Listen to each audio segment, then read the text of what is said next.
All right, what's up, everybody? We got the audience growing, and I want to welcome everybody. Everybody, sit tight. We're getting situated. We still have people on their way in right now. We got right now joining us right now is Mr. Gary Spikes Jr. Gary, how you doing? Pretty good, pretty good. How you doing, Daniel? Oh, not bad, not bad. We got a few that will be joining us tonight. Tracy Arnold, for those who know Tracy Arnold will be joining us tonight. We got Nikki Cologne and Baltimore Galvan Jr. They're working their way here. Nikki was actually on her way home from work, but she's going to be on here as soon as possible. And then Baltimore, I'm assuming Baltimore should be ready. I know he was actually anxious to get on here earlier. Yeah, I guess he worked late tonight or something. He was saying. Oh, okay. All right. Um, let's see. Let's see. I haven't done the Facebook live. The YouTube in a while. This is because usually I do the. I've been doing the Facebook live stream. Yeah. So, um.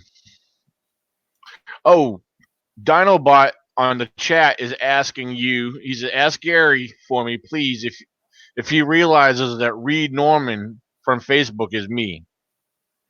I kind of thought that the other night when I was talking to him, PM, direct messaging, and Right. I've been so busy with this move, I haven't had a chance to pursue it and talk to him anymore. But Okay. I kind of thought that. Yeah, he's a real nice guy, man. I like him. Yeah. The tall one says Flavor Flav. Yeah. Matt Hooper. Hey, we got Mr. Baltimore Galvan Jr. Welcome on in, Baltimore. How's everybody doing? Not too bad. Not too bad. We are waiting on a couple more. We're gonna have a. It's been a long time since I've had Tracy Arnold on here, and Cool. we're gonna. There's a lot of things I want to kind of go over tonight, so I don't know if we'll cover them all. Okay. But one thing that popped up is something. Tracy was live earlier, and I want to see if I could get Tracy to talk about what he was going, what him and his son were experiencing something earlier today out in the woods. So Okay. yeah, so I didn't catch the whole thing, so I'm hoping he'll be willing to go over that with us. So it sounded pretty. I don't know. To me, just by listening to him talk about it on his live feed earlier, it seemed like it was pretty intense. So Really? That's cool. Well, that's cool. yeah, because the thing is, he was going live talking about it. Meanwhile, he had another video footage set up in the woods live. He was doing a double live session there, which he does that a lot lately. Because he always sets up a live camera out in the woods, you know, and it's a pretty good. He's been doing that experiment for quite a while now. But so yeah, he's got the link. Let me check on him because I know he's got the link. I sent it to him. Um, well, it shows that he's on. I know he sees the link. So I don't know what he's doing at the moment. And I got to turn my volume down because I've been getting notifications a lot here. Hey, Daniel, I had one of our viewers message me and say that there's not a chat room. They don't see a chat room. Where do they need to get in the chat? Oh wait, what kind of device are they using? If they're on my YouTube, if they're on the YouTube channel, they should be able to. If they're on their if they're on their phone, the live chat is directly below where they're viewing. They got to scroll down. Well, actually, literally scroll up to make it go down. You listen. It's Big Dog. You know who Big Dog is. Big Dog. Oh, okay. Yeah. Yeah. If he's on his laptop, it should be on the top right hand corner. Yeah, because I mean, I'm assuming that they're viewing the same way. Because I mean, I got everyone else here commenting on the chat. Yeah, because if they're on YouTube, because I'm through the StreamYard platform on my end. Oh, actually, you guys are too, aren't you? I forgot. That's how you guys got in here. Let me double check something. Okay, he just said he had it, so he found it. Oh, okay, cool. Yeah, I used to remind everybody of that too. If, because a lot of people are. So he found it. What's that? Oh, that was my TV. I was playing us live. Oh, okay. Is Nikki showing up tonight too? Yeah, Nikki will be here. She Right. was on her way home from work, so Excellent. yeah. If you guys are new to viewing YouTube by any chance, if you're on your phone, the live chat is directly below where you're viewing. If you're on your laptop or desktop, the live chat should be found on the top right hand corner, and it's there. Okay, we got Big Dog Alpha. He's there, and all right. And with Big Dog and the rest of the crew down there in South Central Texas and close to the San Antonio area, man, that is an awesome team there. If we could actually get together and actually do some research down here, Oh, and absolutely. man, these guys are just totally amazing. And if we get Dr. Morty involved with it as well, man, it's like a Native American. A Bigfoot dream team. These Yeah. guys are totally amazing.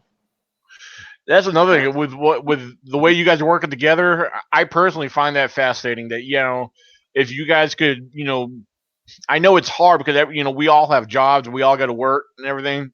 But with any bit of free time, or even if it's just a form of communication on the side, Mhm. you talk, exchanging notes. But yeah, it'd be great if you guys could dedicate yourself to form something. Yeah. You know, whatever. I know there's other Texas Bigfoot groups out there, but it's just the way I'm learning.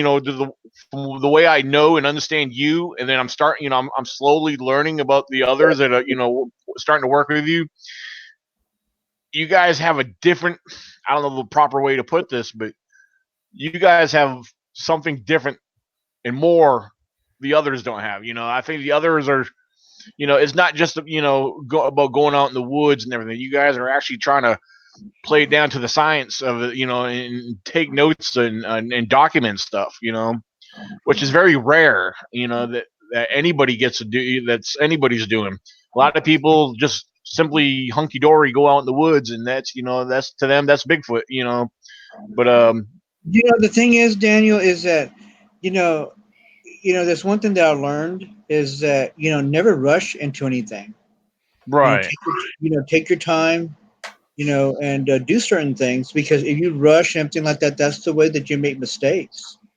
And right, there's some times when you only got seconds just to because like we all know about this animal, this creature, wherever you want to call it, he's super intelligent, and you only got seconds to react. And I tell people now, if you have a trail cam out there, put it on video instead of on your regular camera, because now because the thing is, again, it's like how can we as humans make mistakes? I've seen a lot of pictures out there, the still pictures. If they were actually on a video instead of a trail camera, I could just imagine how much evidence we could catch on it. right. I mean, we have to think outside that box. If we think outside the box, we have that little one chance to catch it. I don't care if it's me or somebody in Oklahoma, somebody in Kansas, or somebody in other parts of the state. Just as long as that they try to try to use their techniques, to try to catch it, to prove Yeah, that this animal is real. That's how that's how the researchers work together as a group, to help each other out, to making sure that we get the evidence that we need. absolutely. Before we go on anymore, all right, Dinobot's already got a question up there, but I want to remind everybody if you have a question, please take note the way Dinobot did it. Put your question in all caps. Also, I'll let me. One thing I should have reminded people before: if you are commenting or messaging anybody that's on the panel, please let me know because they cannot read the comments. Well, actually, wait a minute. Yeah, they can. This is YouTube. I'm sorry. Too many formats, my friend. I know. I'm so used to doing it on the Facebook Live, like this, but I forgot they could. Well, the thing is, I guess it would still be good to, I'll make sure if somebody is saying like, there's people that are saying hi to Baltimore, so I'll try to make sure, if they're communicating to Baltimore, I'll make sure he knows. Because I know, I'm used to watching the live chat. I don't know if anyone else is, but Yeah. and Tracy's on his way. He's trying. I don't know. I guess he hasn't fired up his laptop in a while, so I'm not quite sure. So he may have to be updating a few things if he hasn't ran his laptop. I know how that is. If you don't use your laptop enough, you got to go through updates and everything. So, and Nikki says she's on her way, but all right, I'm gonna make mention of a couple things I want to talk about, but like I said, we may not get into everything. So, Big Dog Alpha said, "Hi, Daniel and Gary." Wait, who's this? Oh, we got Tracy coming in here. There he is. I think he finally. There he is, the man. The man, the myth, the legend. He finally made it. Yeah. Don't take 25 minutes to jump on here either, does it? No, you're good. You're good.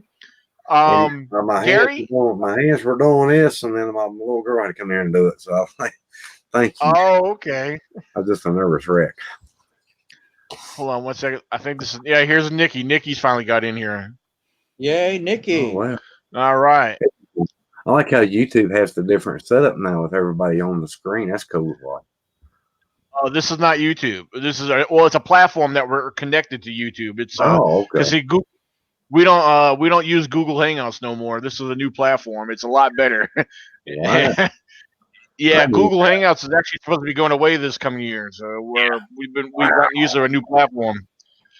Yeah, with this platform here, you see how I have a background? I mean, there's so much with the different layouts and pictures you could add in here, and of course Gary's got his like a professional. I mean, he can make he's got his like so I don't know, a Hollywood movie star go, but yeah. Sorry, I must have missed. Cool. Oh yeah, no, Tracy. If you don't, and Gary, let me introduce the two of you. I don't know if you know each other or not. Gary Spikes Jr. I think I've seen you on YouTube some. I don't think we've met formally. Yeah, well, nice to meet you, Gary. Nice to meet you. Tracy. I go by Sasquatch Outlaw on YouTube. Yeah, I think I've seen some of your videos. I go by, I'm the host of Poor Boys Paranormal Podcast out here in the I've seen you. Yeah, I've seen you. It's okay. I'm like the paranormal too, I like paranormal stuff. I love it all, man. I love it all. Well, tell you what, I'm glad we're actually on that right there. And then Tracy, I don't know if you're just wound down from earlier because you had some excitement going on earlier, and while I had a little bit of time, I was trying to follow what was going on because I was trying to pick up from what people were saying on the live chat while you were live earlier. But I was wondering if you would if you would be cool, I mean, if it's okay if you were to share with everybody what you guys were experiencing, you and Elijah were experiencing earlier today. Don't go in the woods expecting to see a Bigfoot. Every day. But just know when you go in the woods and you have an open mind and you have a good sight, a good mind about what's going on around you, be prepared for it to happen. I mean, it happens when you least expect it.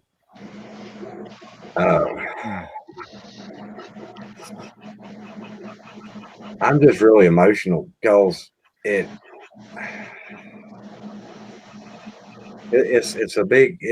big to see something that doesn't exist. People laugh at you all the time. You're like, yeah, well, you chase Bigfoot, yeah, I see that. And you get criticism for it. And then you've got the people that are behind you 100% that follow you and watch what you do. And they encourage you, and then they bring you up when you're at your lowest point. and then you try to do something for them, like put a live feed out and let them experience, nature mainly. Bears coming around, hearing coyotes, owls, whippoorwill. I mean, that's what we're used to. And then all at once, you turn around after putting one out like this evening. I put that live feed out, and there about 11 feet from me stood a Sasquatch. Wow. Yeah. And this happened today, right? Today, yeah, probably about an hour and 20 minutes before dark. Wow. And it was totally different the other time, and it didn't look like the same it didn't look like the same thing I was looking at 4 or 5 years ago. Yeah, I remember your first sighting, with the one you were about 24 feet away while you were down that trail. Yeah. And that was, I mean, I didn't feel safe there either. I mean, I take a ladder with me, put these live feeds up, hide the ladder. Well, I was getting ready to find me a place to go hide this ladder. I didn't hear nothing. I smelled like, it was like a bear had crapped in the woods really bad with diarrhea. It smelled like that in that area.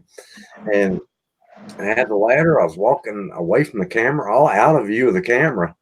Something just boom, it was there. The scent, everything was really strong. I looked to my left this time instead of my right, and I'm looking on and then I don't know. I turn and run away, turn back around and look, throw the ladder down, run some more, turn around and look, and by this time it's over by some pine trees. We got pine trees up there. It's about 7 foot tall, and it's just down below about a foot lower than the top of the trees in behind them. So, wow, it didn't have a snoot, it didn't have ears, and it didn't look nothing like the one I seen before. Nothing. I mean, it was the hair on it was longer, and it seemed like it didn't have as much hair. How big was it? It's heat. Normally, also too, if you look at your game, when it's real cold, they have a thicker coat, and if they're in the summertime, they have a thinner coat. That's what I was understanding, because it was August when I seen the one, the first one, and it had a lot of hair, but it was in a higher elevation, and I understand that. I mean, it looked like something out of a swamp. I mean, wow. You would picture it being a swamp. How big was it, Tracy? My son is 6'1", and I'm guarantee you it's every bit of 6.5, maybe a little taller. Wow.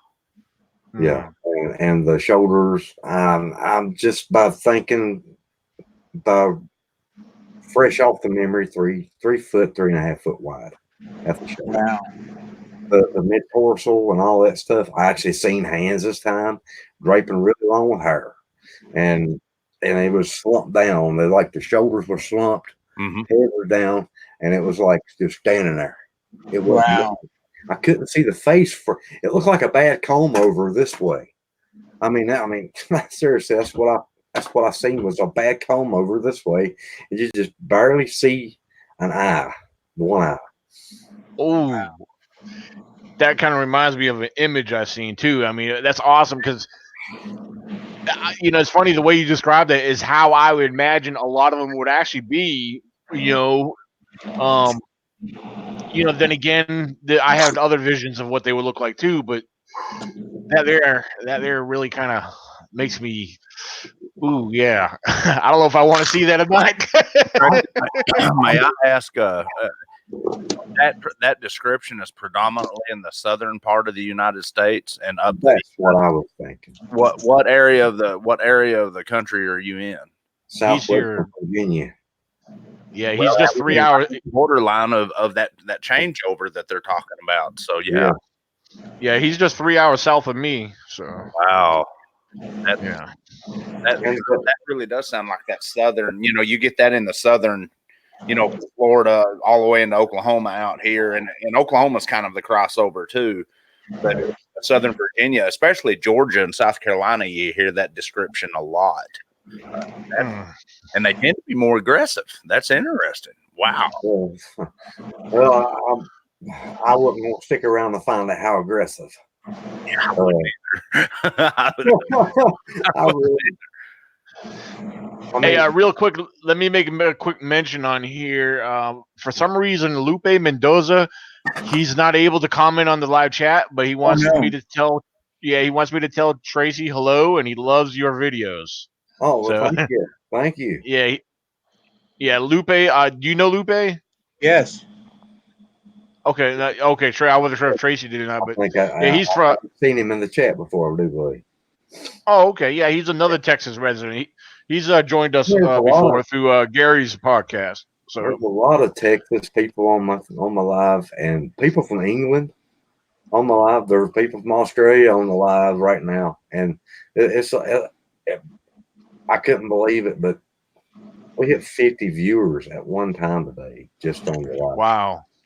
And these people, they're there a lot of times just throughout the night, but it seemed like they all gathered around when something happened. They were there when that happened, right after that happened. And right now they're documenting right now in the live chat if they hear a rock clack, an owl or a bird or a whistle or whatever. They're documenting everything on the live screen, so we can go back and look at it and document it. Put it more down perspective on how the area acted after that creature was there, or if it's still there, which I believe is still in the area. I really do. Well, Tracy, I'm free tomorrow. I'll be glad to come on down there if you want to go in that area. Well, we're going in about 3:00. If you want to go, you come on down. Be here by 3. And All right. I'm gonna be armed though. I'm serious. Oh yeah. I'm not going in without something tomorrow. Because I don't know if this thing was aggressive or not. Of course, if it really wanted me, it's like I said before. If it really wanted me, it could have bam right on me right then. When I walked in the door here, the first thing I said to Mom, she said, Eliza said, "What happened? What'd you see?" I'm like, "Did y'all see it?" Because I thought it was right behind me when I ran in front of the camera. I thought this thing may have followed me out in the view of that camera. I was hoping, but it didn't go that way. Wow. We could also experiment too. I got a Bigfoot costume that I need to bring down back to Chaos. I do. Yeah, I need to bring it back to Chaos Mountain Brewing Company because they brought their Bigfoot costume up at my last conference. So, and tell you what, it's actually a real nice one. We could play around with it and see if it triggers any activity. And you might put that do a reenactment video. activity you want. Hey, I tell you what, I'm not sure what the sexist thing was or not, but I mean, you stuff some toilet paper down in that suit, you might get some action, Daniel. Oh Lord! Get you some Charmin tomorrow. Well, my daughter's got this purple and blue and white wig I could throw on. It's part of a unicorn wig thing. There you go. We'll do that. Yeah, I mean, just let me know if you're coming down, and I'll try to see if I. Oh man, I'm tired. I'm wore out. It was rough to have that happen. Your emotions just go from 0 to 170. Just that emotional peak would wear you out. I mean, it does. It did me. It wiped me out when I seen mine. Now I want to ask Baltimore something. Yeah. Go ahead. Is there anything in the native tradition way of how they've been documented through natives? Is there anything in cemeteries that draws Sasquatch? Is there something about a sacred ground that draws a Sasquatch in? That's a good question. It seems like for some reason they have been attracted to cemeteries, and I don't know if it's the smell or sometimes even the smell of death that attracts them. Me personally, I don't know, but there have actually been places that actually been seen in cemeteries. Well, right there where I've seen this today, it's an old homestead place. Looks like the ground was literally burnt from where they burnt the houses down, or the house was burnt to the ground, whatever. Okay. And then right beside of it is a row of tombstones and cemetery covered up with shrubbery that has grown over the entire cemetery. Gotcha. So it's only like one deep, and it's long, as probably about 8 people, I'd say, or maybe less, a little bit. But that is a cemetery, and it's got a statue, like a 3-foot statue of the Virgin Mary, Right. with 2 pedestals, like stools, round stools, now concrete, Right. right on both sides of them, right beside of her, on both Now, sides. let me ask you this, Tracy. How old is the cemetery? How old do you think it is? I can't see the stones from the brush, but there's 2 in particular I can see. One says I mean, this is freaking me out because this person would have been the same age as me, but was dated born 1975, death in 1986. So she Okay. was 11, or he would have been 11.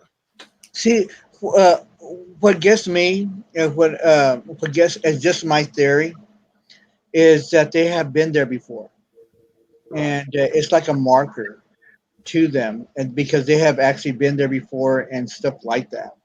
Yeah, That's what I agree with. Because the thing is, again, it's just like us when we go into the woods and everything, and we leave markers, and we go to these certain areas. And the thing is, again, is that maybe it's something special for these certain Bigfoots to be in this location. And the thing is, if you frequent this certain area quite a bit, and because I don't know if you have been there or not before in the past, because I don't know. Maybe that it was just waiting for you to show up at this certain day and time, and because again, because I believe that they can determine time. If you go down there in a certain day and time, maybe that they wanted to meet you in this certain day and time. I just can't. Uh, uh, I just don't know by the way of their thinking.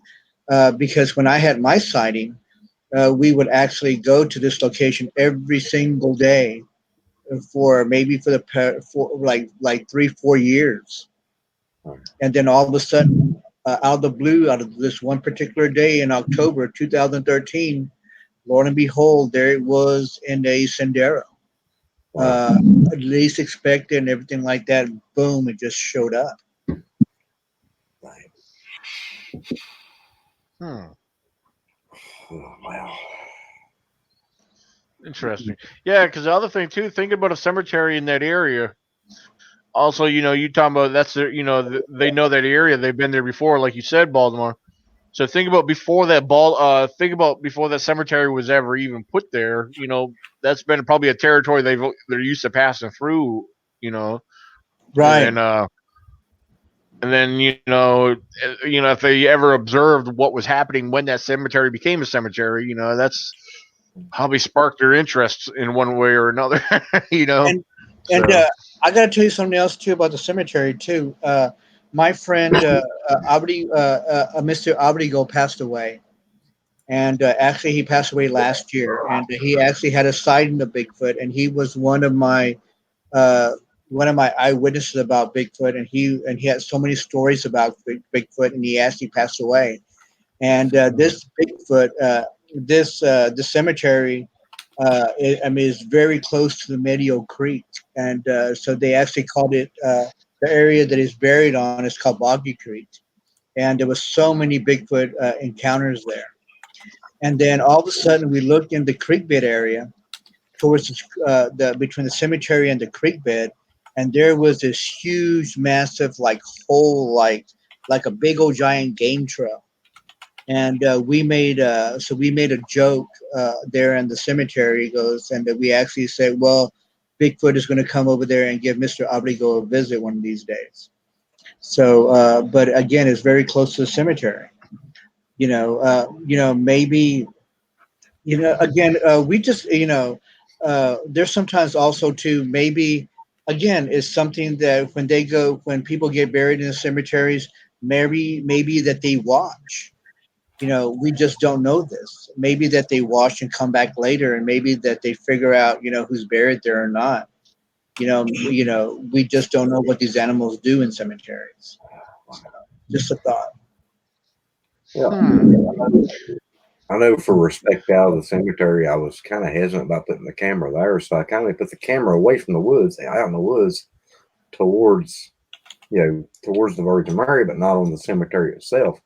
And there's 2-3 trails coming right there together, just out of respect. I was thinking, well, if anything comes around, it may not walk into that cemetery section, which it didn't. A lot of animals do pick up on the, cemeteries, and they don't travel through it, except for stupid deer. Stupid deer don't matter where they go. But a horse won't go in the cemetery; they'll stop at the edge of it. And I think a lot of the animals do that. I've had to force my horses through a cemetery, even especially Native American burial grounds. Yeah. That's interesting. There was another question I was going to ask regarding that. Oh no, audio. Now when you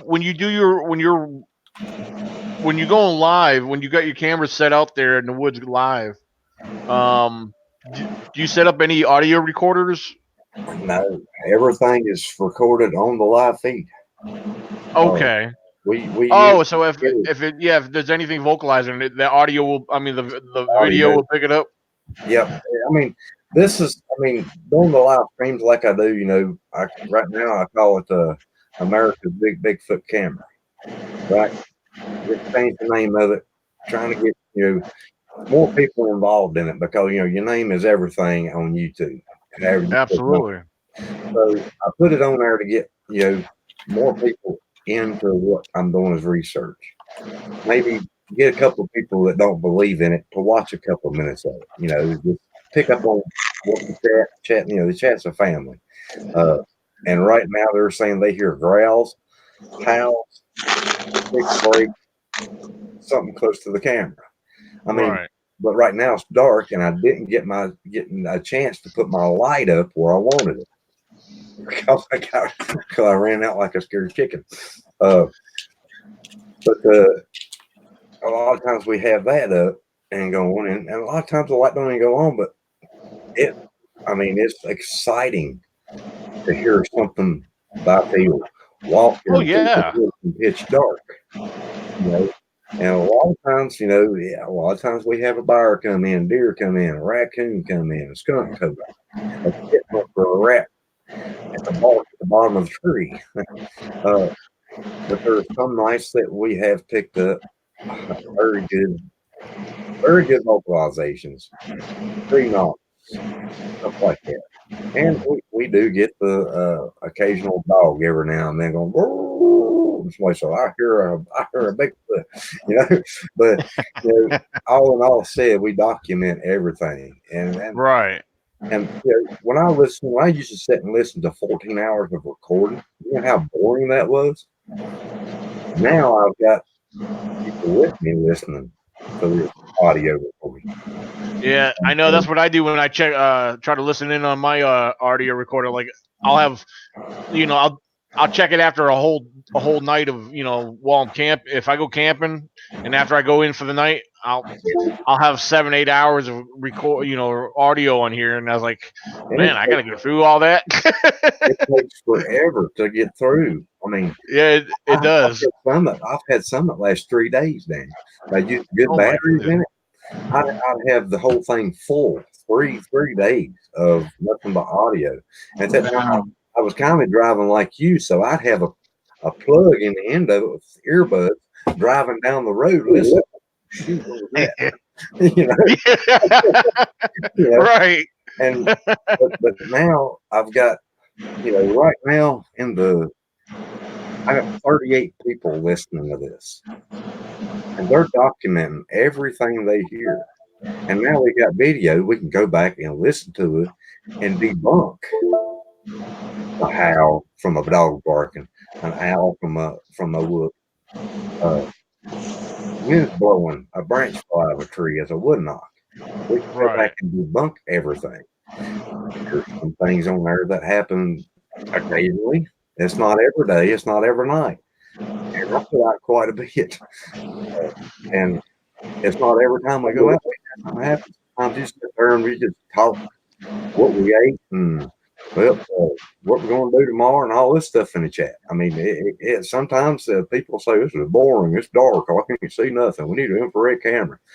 Well, yeah, if you got the money, we'll put the infrared camera out there. but you know, I've got night vision camera. I am going to try that on the phone, probably tomorrow. I'm going to try to get it attached to the. I've got a little thing I put on my phone, my other phone, and you can line it up and turn it, and you can get it on a scope. We'll try to do that tomorrow night and see what happens. Wait, repeat that. You said what were you talking about that could get on a scope? You know the night vision scopes that we have. Oh yeah. You could take. I got a little thing. It's attached to your phone. You could take and turn it and tighten it up on the front of your phone and line up the camera on your phone. I'm gonna try to do that again tomorrow night, just because this has happened and people. I mean, we might catch something. Now, Tracy, do you still have your FLIR, your thermal FLIR that you hooked to your phone? I sure don't. Oh, okay. Well, if I make it down there, I'll bring mine with me. I got the TK Scout thermal FLIR. You're gonna have to go up there in the dark by yourself, brother, because I am not going up there in the dark. Hey, Daniel, how's that working? How good does that thing work? I've been looking at them. Well, I tell you what, the other night I was playing around in the yard with it, you know, or looking around the whole neighborhood, and I swear, almost a half mile. I mean, I don't know if this is exaggerating or not, but I'm guessing it's at least a half mile. But there's up the hill here. If you go up the road, there's kind of a power plant. Well, not a power plant, but you know, there's a section where there's I don't know, just the electrical boxes up on the hill here, and I know the thermal FLIR was picking up heat off of them way up there. I was actually impressed seeing that. Wow. That the thermal FLIR worked that good to pick up the heat from off the electrical the boxes up there, and you know, so I mean, because I'm limited on what could pick up heat. You know, besides looking at a house or somebody's car that's going to pick up heat. I mean, I do get the farm. I got the goats and the cows right across the street here. Do you get good definition with the animals? What's that? Do you get good definition with the animals? You know, your resolution and everything. Well, the thing is, I mean, usually at night, that's the thing. I'll have to go out there and catch them earlier because at night they all kind of go up into the barn. They're all spread out during the day, but at night, no, they stay up on the hill in the barn. So, hey, yeah, I need to say something to somebody in the chat here, Mr. Frank Lambert. I just got the chat to work.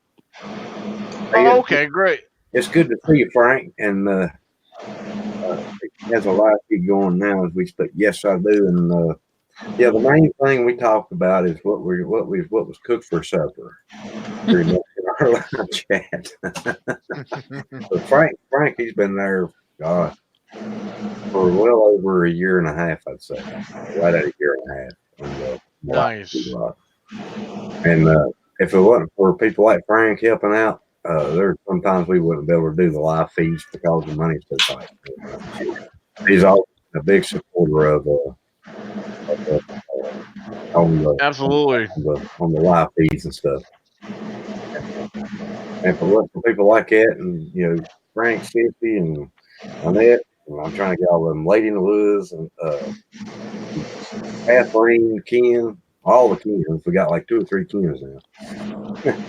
I mean, just all these people in the chat and been there behind us to keep us going. I wouldn't have had that happen to me today if I wasn't there, right? So if it wasn't for them being addicted to a live chat and having a Bigfoot camera to watch, you know, just to see. And I'll explain to you why I put the camera there here in just a second. But if it wasn't for me trying to put these out and give people a chance to get out themselves that can't get out and go exactly. I wouldn't have had the encounter myself this evening. And, Tracy, you know, there's times when people come up there and tell me all the time, why can't, why is it that you see the Bigfoots out there and we can't? I was, there's some people that actually, defend me and tell me because you're not in the woods as much as he is.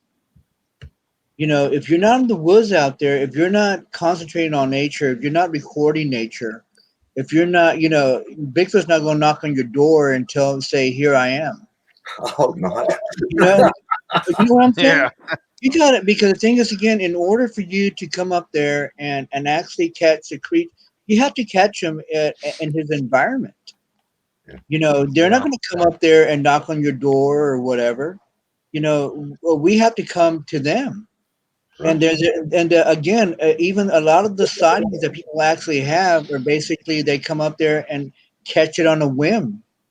I had a man in George West, Texas, that was actually taking a leak behind a barn, and one of them actually came out from the woods. Wow.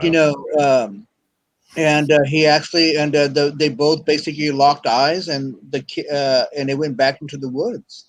They catch these creatures when they least expect it.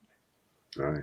And again, it's totally up to us as researchers, to come up there and go into their environment and go into their woods to get our certain equipment that we actually have in order to catch them, and then on this one moment.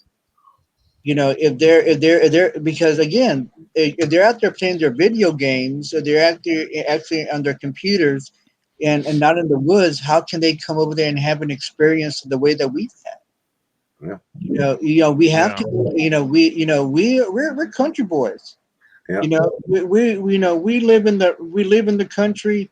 We do a lot of stuff in the country. We hunt in the country. We do a lot of stuff in the country. We explore in the country. We do our birding in the country. Hell, we even drink our beer in the country. We just kept our stuff in the least expected. We even make our own liquor in the country. Yes, Y'all might. Hey, beer. Yeah. I'm on the That's dude what I got tonight. I'm on the dude Pepsi. side. I've been dehydrated tonight, so I'm drinking a lot of dew. Yeah, I drank I drink earlier, so and I drink Mountain Dews when I'm on the road because I get the big gulps from the 7-Elevens, and that's usually what I fill up with, either Mountain Dew or Dr Pepper. Yep. Yeah. But again, but again, what I was talking about earlier is that there's a lot of people that actually criticize us. Especially the people from the city. Well, why is it that you all are seeing Bigfoot and we're not? What makes this thing? Why can you catch it on camera? Why can you catch it on film? These all the $1,000,000 questions that they ask. What I tell them? I come up there and goes, well, we're going to have the opportunity to catch them one particular day, but we're going to do it in our way. Whether if it's going to be our way of dealing with catching with the cameras, with a trail cam or whatever, but we're going to catch it, the way that we can.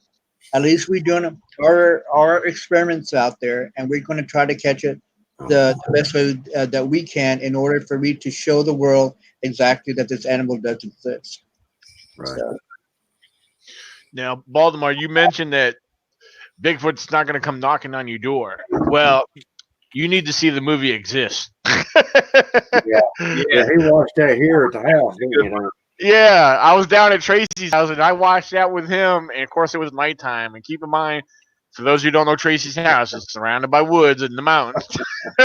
So we're watching the movie Exist, which is based on a true event, and here we are. And your imagination starts running wild, and but it was quite the thriller. I will say that. Which means the very next day we went up to Comer's Rock, and we're going out scouting for footprints and stuff, and we hear what we think is a damn bear, and I thought Daniel was going to run plumb over top of me. Is that the one where the juvenile gets hit by the car? Yeah. No. See, I think that was the same time when Elijah lost his handgun too. Yeah, it was. Oh my! a lot of the homesteaders a long time ago, they would actually tell stories about Bigfoot actually looking through their windows at night. Yeah. And this has been in the 1930s to 1940s. And they're just now starting to tell their stories because the people from the 30s and 40s they're passed away. And now their kids are actually telling stories about how their mamas uh, actually were so frightened about these creatures looking at them when they were in their rooms or in their living rooms and stuff. And this is the stories that are now starting to come out. And there's stories also coming out too where Bigfoot have actually been sticking their heads through windows. Again, this is in the 1920s and 1930s. Wow. Again, now our windows are now from the 1920s to the 1930s are more advanced now, so we have better windows now. Yeah.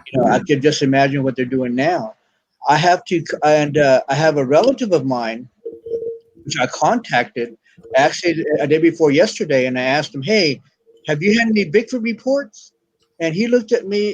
He called me on the phone. He goes, "Mr. Galway," he goes, "Baldy," he goes, "I've been having Bigfoot encounters just about every night." I go, "What do you mean?" He goes, "You have to come into my house and listen to this thing." And then so I go, "All right." He goes, "The only thing that I will not do," he goes, "You told me not to shoot at it, and that's one thing that I won't do." He goes, "But I want you to come to my house and I want you to experience what I experienced." And then so hopefully when I do my Bigfoot seminar in September, maybe I could bring some of these researchers with me to his house and actually to see exactly what he's encountering. So a lot of the encounters have been coming out in the County Road 798, where people have actually been seeing it down there. And now he's actually been hearing it, and I'm really and really truly interested now because of the sounds what he's hearing now out there. So That's interesting. Yeah, I would I would definitely try to organize that, Baltimore. Try yeah, to get a group together and say, hey, look, this is what's going on at this place. I think we need to go, meet up here and check this out. And yeah. so But Danny, what gets me is that here's the thing: is that audio versus video versus audio. And the thing is, again, I know for sure that I'm not going to catch it on video because it's going to be too far away. And the best thing to do next is audio. And so the thing is, if we cannot catch Bigfoot in the daytime with our cameras, I could just, we can't catch it at night. right. We're going to have to come over there again, outside the box, think outside the box, and order it for us to find out dealing with audio, and then bring it to the scientific world and say, okay, here's our audio experiences. What do you think about this? Yeah. Yeah. Absolutely. Now, Baltimore, Gary. I know Tracy's on the phone right now. I'll get back to him in a little bit. But I No, want to know your. I had to listen. You're listening to your thing. I'm sorry. I thought you were talking on the phone. This is our screen from our live feed area. That's our chat going. Cool. Oh, okay, cool. So it's pretty much dark right now, but when the sun comes up in the morning, sometimes, hey, I'm gonna put it this way: we've set the camera up and left it, and then it would get dark, and somebody screenshot it, what it would look like when we got it started. The next morning, I'd go up there to get it, and somebody had done screenshotted the daybreak, and it would be a structure set up right out in front of the camera, away from the camera, just right Really? out. Yeah. Wow. I do know that they've been hearing Tracy, grunts I on got to tell you something, Tracy. I got to tell you something, Tracy. Now, Mr. Morley came up there. A real good friend of mine, Gary, knows him pretty well. He comes up there, and Bigfoot came up there and manipulated the camera. And then all of a sudden, you look at the other frame, and there was a log that was there on the second frame, where there was no log there to begin with. Wow. So he's over there messing with your camera. Again, this is the game to him. Well, This is the game.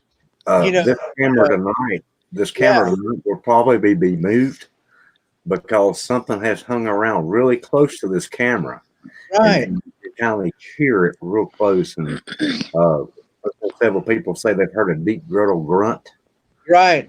and big snaps, breaks, whatever, right there at the tree. So, and I put it, 6 feet, 6.5 feet up in a tree, hanging it. So it won't take nothing for them to move the camera. Wow. Does have you had an experience of them tapping it with a stick?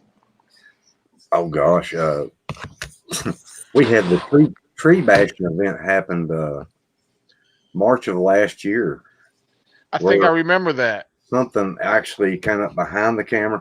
That's the way I put it. We didn't see it. We heard something, but it took a log about that big around and whop, the tree and actually cracked the camera. Oh wow! No, I don't remember the camera getting cracked, but I do. I think I remember a similar episode that you recorded. There was you could hear brush like the bushes or trees snapping. That was it. Yeah, I remember listening on that one. Yeah, that was pretty cool. Yeah, that's I try to tell people too that we didn't see actually what happened to it. It was close right. to the road where there was a road crossing before. I got a report like 2 years back before this, or 3 years, and I just thought, well, hell, we'll just put this here for now. We've got signal. We can actually do a lot of things out in the woods. It's kind of exciting, the first couple of times. Well, it went on for we went up there 14 different times over the course of a month and a half, 2 months. And then finally that happened. I'm like, holy crap. Is either somebody come off the road and done it, or it was what was it? Well, now that I got everyone on here, while we're talking about cameras, now I know I've heard other people's opinions about Sasquatch and trail cameras, and could they see the infrared? And maybe they can. I mean, because I believe other wildlife do because deer, bear, they all stare into my cameras. I've had them all looking into my cameras. And, they all acknowledge them, at night.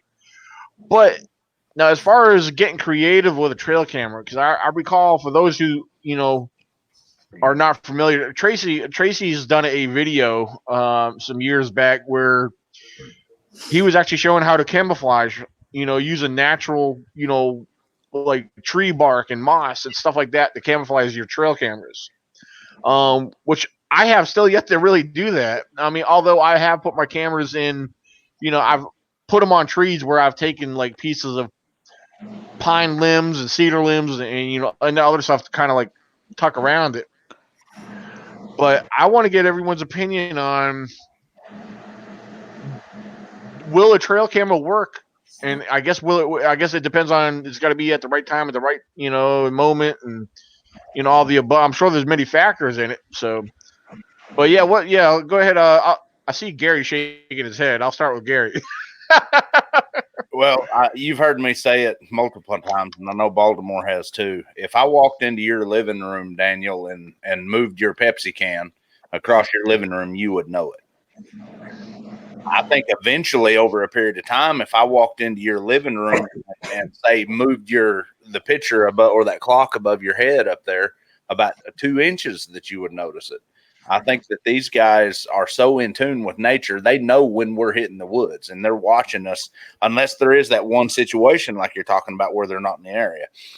Right. I think that with trail cameras, that anything you can do that's outside of the box, like we've been known to put them 20, 30 foot in the trees looking down. We've been known to dig holes into the side of the bank and put them inside of that. I've put them down. See, that's what dogs. Yeah, that's what I thought of. I actually literally thought of because I have the perfect place where where it's very active and it's a lot of activity in this area. There's out in the middle of the woods as you start to go up the ridge. There's kind of a clearing where because I've picked up bear, deer kills up there, coyotes, and the thing is there's like this is a small clearing out in the middle of the, going up the ridge. Well, there's a mound of dirt where where I've actually had my trail camera before up on a tree right behind it. But that mound, I've actually found a track or two on that mound, which I was actually impressed with. I've literally thought about maybe what you just mentioned is dig something, Yeah.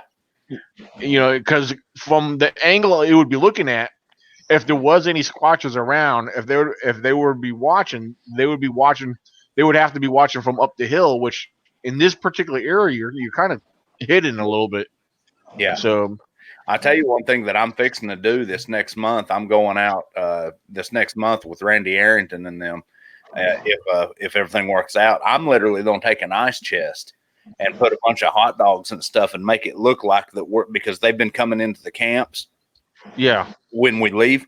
And I'm going to make it look like that we're pulling hot dogs out, and I'm going to put a trail camera in the ice chest facing up. You talk about a hello moment that opens up the ice chest and snap. I might lose an ice chest and a camera. Well, I know in my up here, and I'm sure Tracy will agree. I wouldn't do that up here because you'll have bear. We got some big bears here in Virginia. You don't want no unwanted visitors because I seen some big bears. So, but yeah, you got some big ones up there, especially the big boar blacks. Oh yeah. Actually, I don't know, Tracy. This was a few years ago. I believe the Virginia state record for a black bear is over 700 pounds. Yeah, and we've got the 600 one right there in Grayson County. Yeah, somewhere I want to say it was close to Blacksburg. There was a couple bow hunters a few years back actually got one that weighed in over 700. Yeah, I believe that. That's where I found some 14 and 3/4 inch tracks too. Yeah. Oh, I seen about 14, 15-inch bear tracks up here, not far from the lake. Yeah. On walking on trail. That was a few years back, but I had one. I swear that thing had to weigh every bit of 500 pounds. Back when I had my Chevy Blazer, that thing crossed the road on me, and his back was well over a good foot over top of my Blazer when he crossed right in front of me. Say a 700-pound black. That's a 7.5 foot bear standing on his hind legs. Yeah. Pennsylvania's got over 800. I think 850 pounds. I think a little over 800 pounds. Pennsylvania has it. That's a big fat black bear. But I don't run from bear. I mean, I'm not scared of a bear. I'd rather face it and go, get out of here instead of run. So, well, it's obvious you don't run from Bigfoot either. Yeah, I run like hell from Bigfoot. I'm sorry. So far, I've done good twice already. Well, third time's don't feel alone. I ran too. Wait a minute. Wait a minute. I've got to crap to prove the crap this time. I got a knot on my freaking head. I got scar there. I don't have scar there. And I don't have a hole. I got a hole in my hand. And I missed a rock about that big and about that thick. My head hit me just about. When I ate it, falling 8 feet down a hill. Oh man. Yeah, I ate it pretty good. Tracy, how far was your first sighting from this one? Well, this one here, we're gonna go measure it tomorrow to make sure the difference. I think what she's talking about, like the one over there west near Petersburg, West Virginia. She was talking about how far apart are the two sightings you had. Yeah. From each other? Oh God. Yeah, location wise. 45 minutes from here, so 45 minutes to an hour, because it takes 45 minutes to get to the location where you turn on the road. And it takes another 35, 40 minutes to get to the location. Wow. So, Tracy, are there any major creeks or rivers pretty close to that area? Well, we got the new river running right by here in right outside the county. And then we got the Reed Creek. You got the Back Creek. I think everybody's got a Back Creek, but you got like several different creek systems right here pretty close. Wow. One of them been like 1.5 miles from the wooded area to one wooded area, about 1.5 miles apart. Wow. Okay. Now that area you took when I was down there, the area you took me to, just from the little bit of the hiking and exploring we did down there, I noticed there was a few little creek streams around there. Mm-hmm. Yeah, and that's not far from your house either, is it? I can't remember. That was about what, 20, 30 minutes? 11 miles to the road, the access road to get to the mountain where we went to. Okay. 11 miles. Wow. But you've got. I mean, it's like I've always said, Whiffle's kind of like a circle of reports. and different times of the year, you get certain reports from one side of the county to another county to the other side of this county, back down south of here. So it's like a ring around us of mountains. Yeah. And you got New River running right through the middle of all of it. Right. And it's like you can't get away from woods. Everywhere you turn, there's a mountain. There's a mountain. Oh, look, there's another mountain. I mean, everywhere you turn, there's a mountain here. And Tracy is not exaggerating at all, because I crossed the New River like numerous times. I travel down that way for work. You know, I make deliveries down this way all the time, and the different areas I cross the New River, either off of 81 or traveling on 460 West. 77, you got 77. Yep. Yeah, I've been on 77 and 460 a lot, all the way out there. So, but when I'm driving down there, even on the interstate, I mean, regardless of what interstate I'm on, 460 or 81, it is mountains after mountain over top of the mountain. And, then you get the river. It's beautiful down there, man. It's awesome. And so, yeah, believe Tracy when he says there's mountains and mountains. Yeah, he's in a very well wooded area down there. So, yeah. Going back to cameras, well, I know y'all probably want to talk about something else, but cameras to me are our way of sharing nature. That's practically all we're sharing is nature. I don't care if you believe in Bigfoot or not. It's part of nature. right. And you've got a whole cycle of what Bigfoot has to have in nature to locate the area that a Bigfoot will be in. You've got water as a part of the nature. You've got birds as part of nature. You've got the bears as part of nature, the mountain lion, the bobcat. It goes so on, so on, so on. Then you got Sasquatch. They've got to have that. They've got to have all that in order to survive. Right. They have to have food abundance. And if they stay in one area for too long, that food abundance goes away. Yeah. So I believe, in this county, in these three counties that are surrounding us here in this county, 4 or 5 counties surrounding. So if you go through them counties, you're going to find those reports are popping up where the most food population is at the time. And I know this mountain right up here where we had the encounter, I know this for a fact. We've got more bear in this mountain than I've ever seen anywhere else. So the population of food, the food source has to be there for them to survive. Absolutely. Yes, indeed. And if it's enough to keep 6 to 11 bear alive, it's got to be good enough for at least 2 or 3 squatches. Yep. Or one. I mean, I don't know how many is up there, but the one I seen today was different, a lot different. I'm sure you've probably noticed a lot of fresh bear sign going around in your area, haven't you? Oh, we just caught a bear on the live feed last weekend or this past week. Yeah, we just caught a bear. I've been finding fresh tracks, a lot of grub in there. I guess because even though we're still getting warm weather, it's that time of year. They know it's starting to cool down a little bit more now. I've noticed a lot of bear sign on the move. Bears are on the move too because I've been seeing their claw marks, their scrapings on the ground, trees being scraped up and grubbed out. And with that being said, I mean, do you believe that Sasquatch will share a similar diet to a bear? I believe from what they do. I believe from what they do. I believe they rely more on protein, right, fish, stuff like that. I believe they stay near the creeks a lot for crayfish. You fish in the stream, you trout, or just whatever's in the stream. But I believe they rely on that a lot more than they do red meat. Because if they would go out here and eat a deer every 2 or 3 days, or however often they need to eat, that would be pretty bad for a squatch in his health.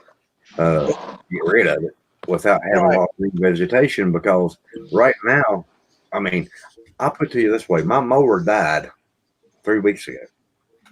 I was mowing twice a week, and right now my grass is only about 9 inches tall.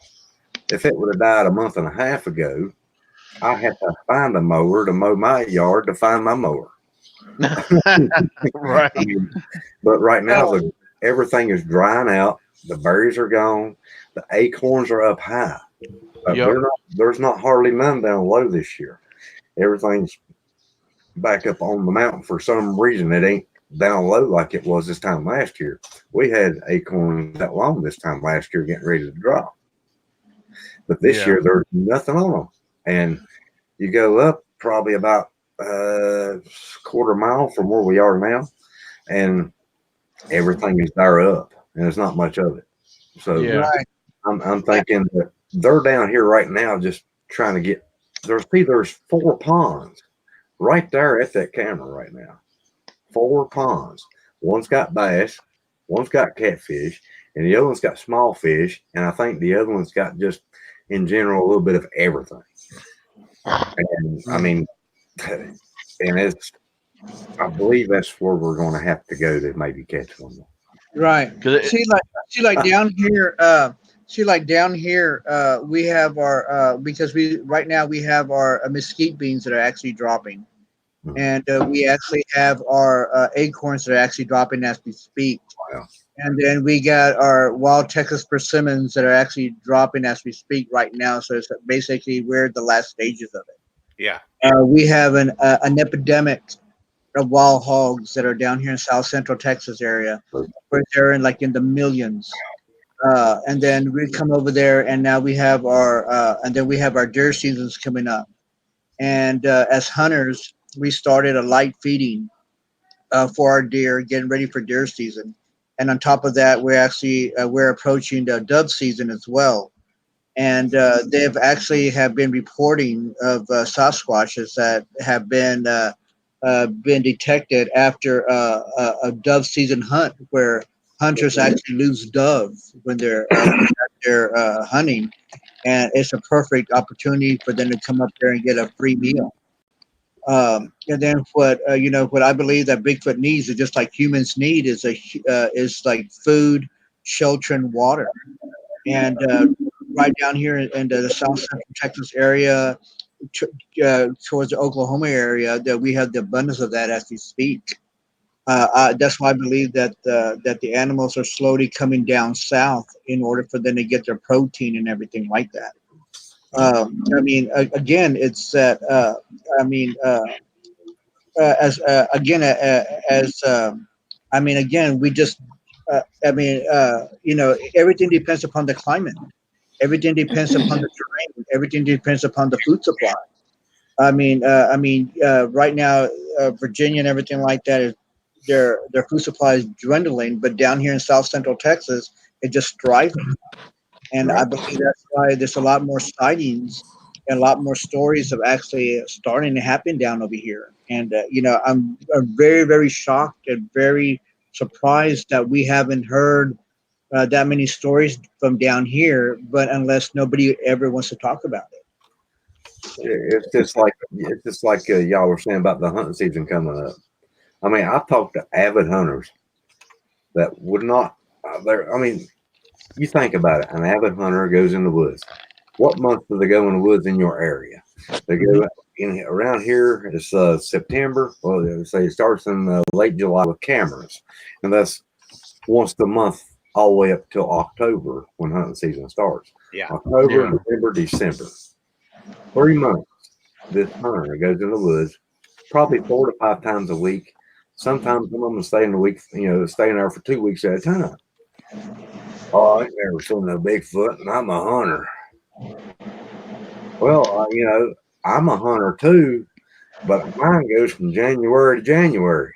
Yeah. Good Big point. difference. Big difference. Good And point. how many times do they actually go in the woods and sit there all day, all night, every day? I mean, seriously. Well, here's another thing. Think about this, Tracy, because a lot of especially bear hunters. There's a lot of bear hunters, keep in mind, a lot of times those hunters, from my observations up this way, they let their dogs do the hunting. They stay. A lot of them will stay, where their trucks are parked at. A lot of them don't go on the road. I've been out in the woods pretty far, sitting up on a hill, and I've caught the eye of a hunter walking through the woods in the distance. To me, that's kind of rare, to see another hunter in the woods, because I think over the years, the hunters have gotten lazy, Yeah. And on another note, you're standing on there the going, we do exist. yeah, right. Somebody actually Yeah, walking. yeah, I know. And on another note, it's like, if they're in the woods, their mindset on what they're hunting for. They're and they're not looking for what we're looking for. Same thing with the people that hike in the woods.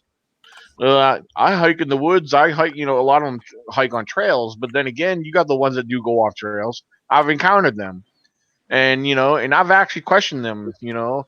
And the thing is, unless something walks out in front of them, they're not going to see it or look for the evidence that they leave behind, like the tracks, for example. Right. We find tracks and very things that we associate, or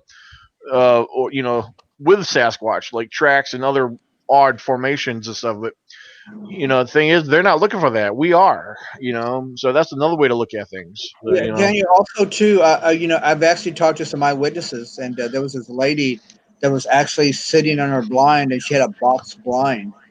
And she comes up. She goes, "I was sitting down there, and I heard something walking on two legs. I didn't, I was thinking of, walking, and I thought it was a deer coming up. And then all of a sudden, something just slammed right behind her deer blind, like actually got a hand and actually slammed it behind her deer blind. Hmm.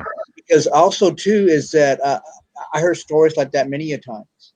I have heard stories about people that actually shot deer and actually shot in the neck, and having the animal mobilized to where the animal couldn't travel anymore, and then picking somebody up like 15 minutes later, coming back, and that deer's been missing and gone, no drag marks or anything.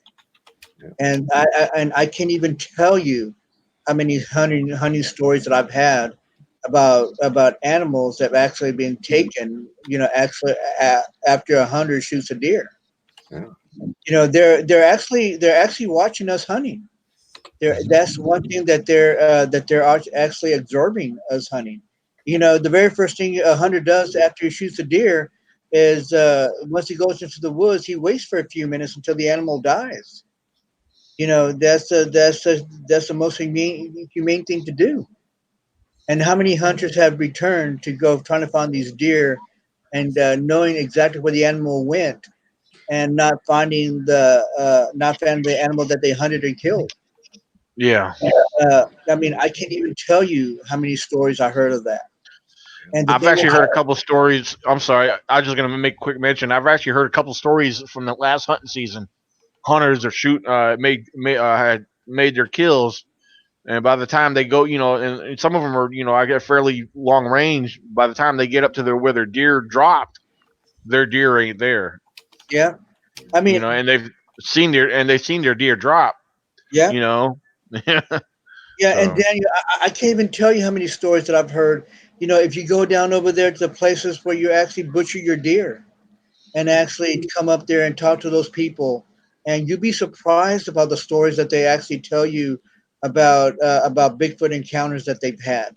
Coming up in their yeah. trap piles. Yeah, exactly. And the thing is, again, it's like, again, is up to us as researchers to get all of our information from anywhere possible that we possibly can, in order for us to do a time zone exactly where they actually occurred, they actually seen this certain animal. Well, on 2013, this I had an encounter down over in this area. 2013, this other month, I had an encounter again in this other area, and then so you put the things together, and you're going, all right, and then so like that you can have a time zone. So it's always good to have something where you know how the animal travels and goes to. So that's why it's important for people to You know, for me, I know where my creeks are at. I know where the Dodo creeks are at. I know where the Medio creeks at. I know where the San Antonio River is at. I know where the Nueces River runs through. I know where the Trinity River runs through. And then when somebody has an encounter, then more or less I know exactly, where these encounters actually happen. Like I can put in my time zone and saying, okay, here in October of this certain year, he was here. Okay, in September of this year, he was here. In March, he was here. Like that, I could actually have a timeline and going, okay, so that means if he's doing this certain pattern, maybe I could probably catch him in one certain area where he's at. So Right. that's real good to, why that's why it's really important to document certain things and talk to certain people. I don't care if it's 5 or 10 years.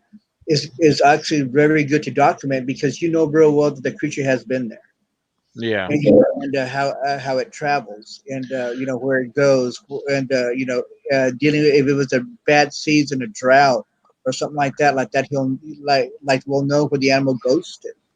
Right.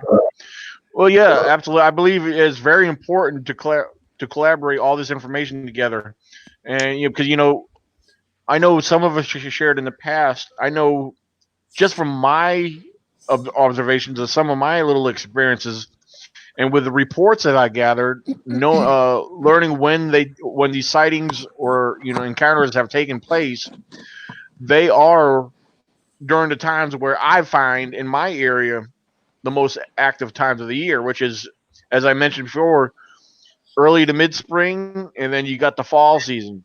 Right. Those 2 times of the year, it's not so hot and humid. It's a lot more cooler and comfortable. And in a way, that's why I kind of compare, and I've always talked about.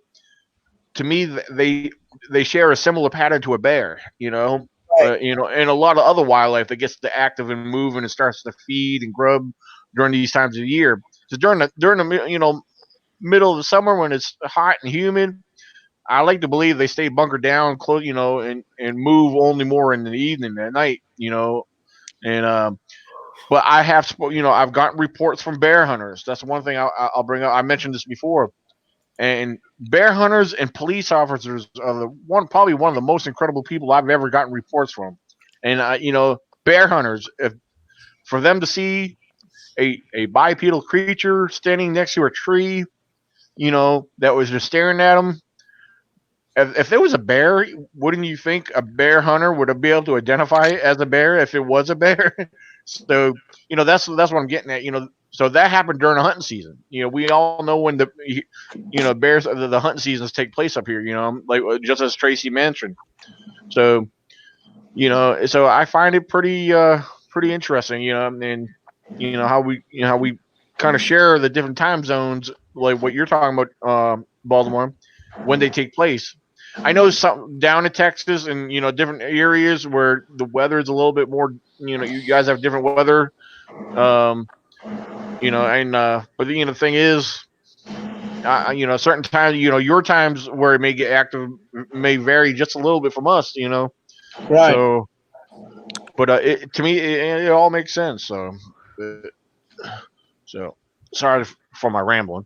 I But honestly think that their diet, because we're teaching, in the survival schools and survival world, that you have to change your diet due to your situation.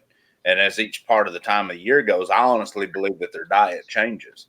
I think during True. spring they would eat more berries and more, and they're eat more like Tracy was saying with the different berries and stuff coming on. That way they're not wasting that much energy. Oh, definitely. Then then the wintertime they pretty much go protein because that's all they have. Excellent. yeah, Good point. Excellent point. Just here in South Texas, we forget about the wild. I mean, about the peach trees that go wild. I mean, that go Yeah. out here. Apples, peach, We forget. Yeah, and we forget about the pecan trees that grow wild here as well. That's a big form of protein.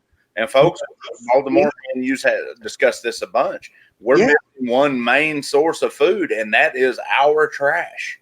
Mm-hmm. Oh, for sure. I've always said that Gary is there. I can't even tell you how many stories that I've heard when people actually burn their trash and they actually get a vocalization or a yell or I had one guy come out there and burn trash, and he was mimicking a Bigfoot, and he was mimicking something, and he came out and towards the woods, and he came out like a bulldozer coming through the woods, and he freaked out and took off in his pickup truck. Wow.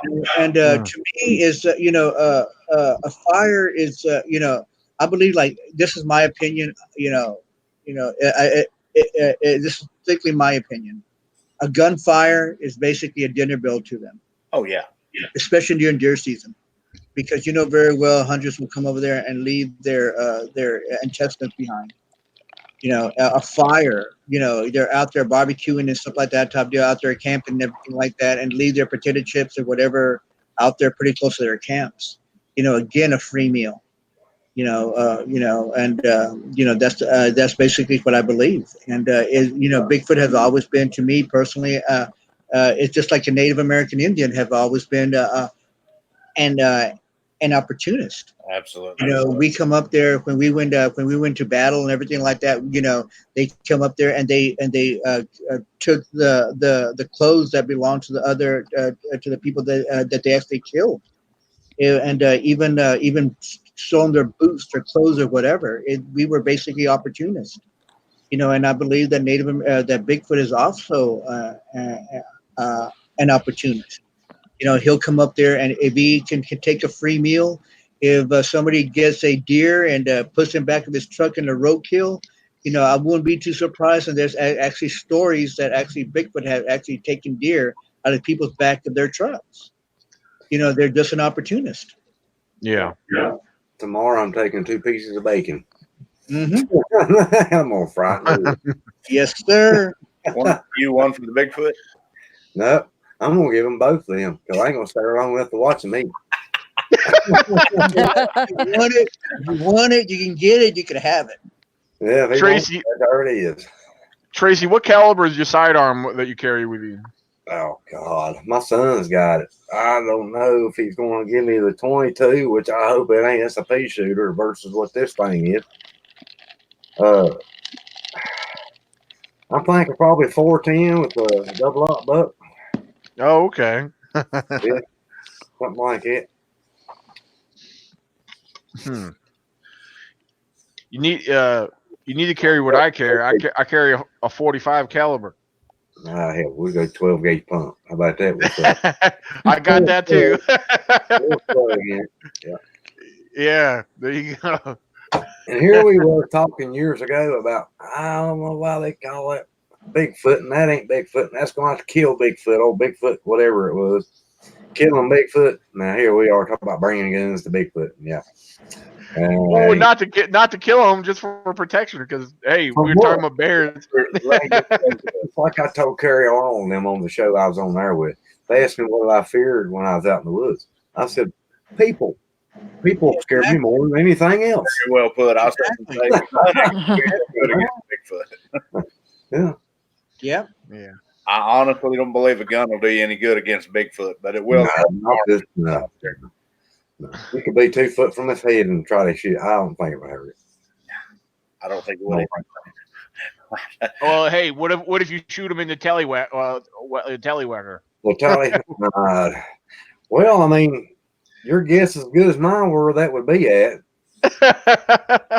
What was that old show when we was kids where the werewolf come up on the guy and he was like, kick him in the jimmy? What was that? Be Tracy tomorrow. Silver Bullet. Well, that's Silver Bullet or Monster Squad? Monster Squad, yeah. Monster Squad. It was one of the two, but yeah. Yeah. Well, Tracy, what happens if you're face to face and a Sasquatch reaches out and hands you an apple or something? You think I'm going to take it? No. It's a peace offering. Yeah, that might be to get me to come back to the cave with them. That ain't happening. No, I'm gonna leave it something tomorrow, probably. I'll figure it out between now and then. I'm thinking bacon, but there's so many things, other animals that eat food, and I don't like gifting. But by this thing being there today, the possibilities it could be there again tomorrow. You know, I mean, What if, yeah, what if you were to, like, if you're gonna leave bacon, what if you were to leave it hanging high enough to where you could eliminate other animals? Now, you got to figure a bear will stand up to get it. You figure their average bear that might be around there 6 or 7 feet. well, the bear that we had on the camera the other day stood probably about 4.5 foot. So it was kind of a Yeah, 135-pound bear, maybe. yeah, But it was kind of long and slinky. I mean, it kind of looked like, the fur on it was thinner too last week. right. And come to think about it, the two daggum doe we've seen down there, the drive where you pull up into the parking lot, seen them last week. The rib cages and their hair wasn't a stick. So yeah, I mean, maybe I need to start feeding these daggum critters. I don't know. It's crazy. I wouldn't start feeding them. You might get something you don't want. Well, Well, you can do like what already had Mitchell that. Waite did, Tracy. Yeah, plant the trees. Plant the trees. All he did was plant a Garden of Eden out there, and he had apples and strawberries and berries and peaches and all kinds of stuff growing out there in the wild. He just planted trees. He put a lot of work into that. I remember he did. his videos. I thought that was the neatest because that's natural. That's Yeah. something they already had out there. You don't, I'm a true believer. Don't take them peanut butter and candy bars and all this processed crap. Hey, I'm gonna find me a banana tree. Hey, I gotta tell y'all something. When the Native American Indians and the Europeans, when they first got here, Native American Indians never had any cavities until the Europeans came up there and gave them the sugar cane and the sugar. I believe it. And then, can you just imagine if you came up there and actually gave, again, people leave like sweet stuff for Bigfoot for them to eat. I could just imagine, how their teeth would be, when they start eating sweets. Mm-hmm. Mm-hmm. That's another thing to think about, and we know that these animals exist, here in this whole panel, we know that these animals exist, and then there's some people watching this show may not believe that these animals exist, but the thing is, again, if it does exist, what can we do for us, dealing with this, with its health? People come up there and say, well, leave them something sweet for them. No, Donuts. that's not in their diet. Give them, if you want to give them anything healthy, give them some apples or give them something like that instead of anything dealing with sugar, because we just don't know what they're going to happen to their teeth. I mean, just a thought. Well, just down here at the fish hatchery back probably 4 years ago, I went down and actually tried to find the guy that had the sighting down there, and it ain't but like 6 miles from where I had my sighting here, just on the other side of the mountain. But we went down there to do some research, and I looked over by the creek, and I noticed there was a line of apples. There was 6 of them lined up perfectly straight along the creek. And I was like, somebody's down here researching. That's exactly what I thought. Like, somebody's down here researching. So I didn't mess with them, and I just walked on by them, thinking, okay, this guy that I'm trying to find might be trying to figure out what they are, trying to gift them. Well, it was in the wintertime when we went back, and this guy had apples there again. Wow. In the same road. This guy must be spending $100 a month on freaking apples at the fish hatchery. So I was like, I'm just going to back off from here. Let this guy do what he's doing, because I don't want to mess it up if he is doing it. Well, So then maybe he's successful. Yeah, I mean, he might be the one. Actually, this mountain here that I'm running on is actually the mountain between 1, 2, 3, 4, 5 actual BFRO reports. Wow. So, I mean, it might be it. And it's got a power line that runs across it. It's got the New River on the other side of it. It's got the Reed Creek on this side of it. I mean, what more can you ask? I mean, a nice travel route. real heavily thick woods, private property, no hunting zones. I mean, it's got it all, ponds off the yin yang. Wow. But I'm only covering 6 miles of it between the live feed. Wow. And I've got four different things I can actually say that were probably Bigfoot. Wow. Yeah, earlier Donald Slovey was talking about when we were talking about the guns. He says, "Don't bring a gun." He says, "All you need is the knife." So a knife. Yeah. Strictly for survival purpose. Let me see your knife. Let me see your knife, Dan. I got this one right here. Now that's a knife. Don't make me grab mine. Hey.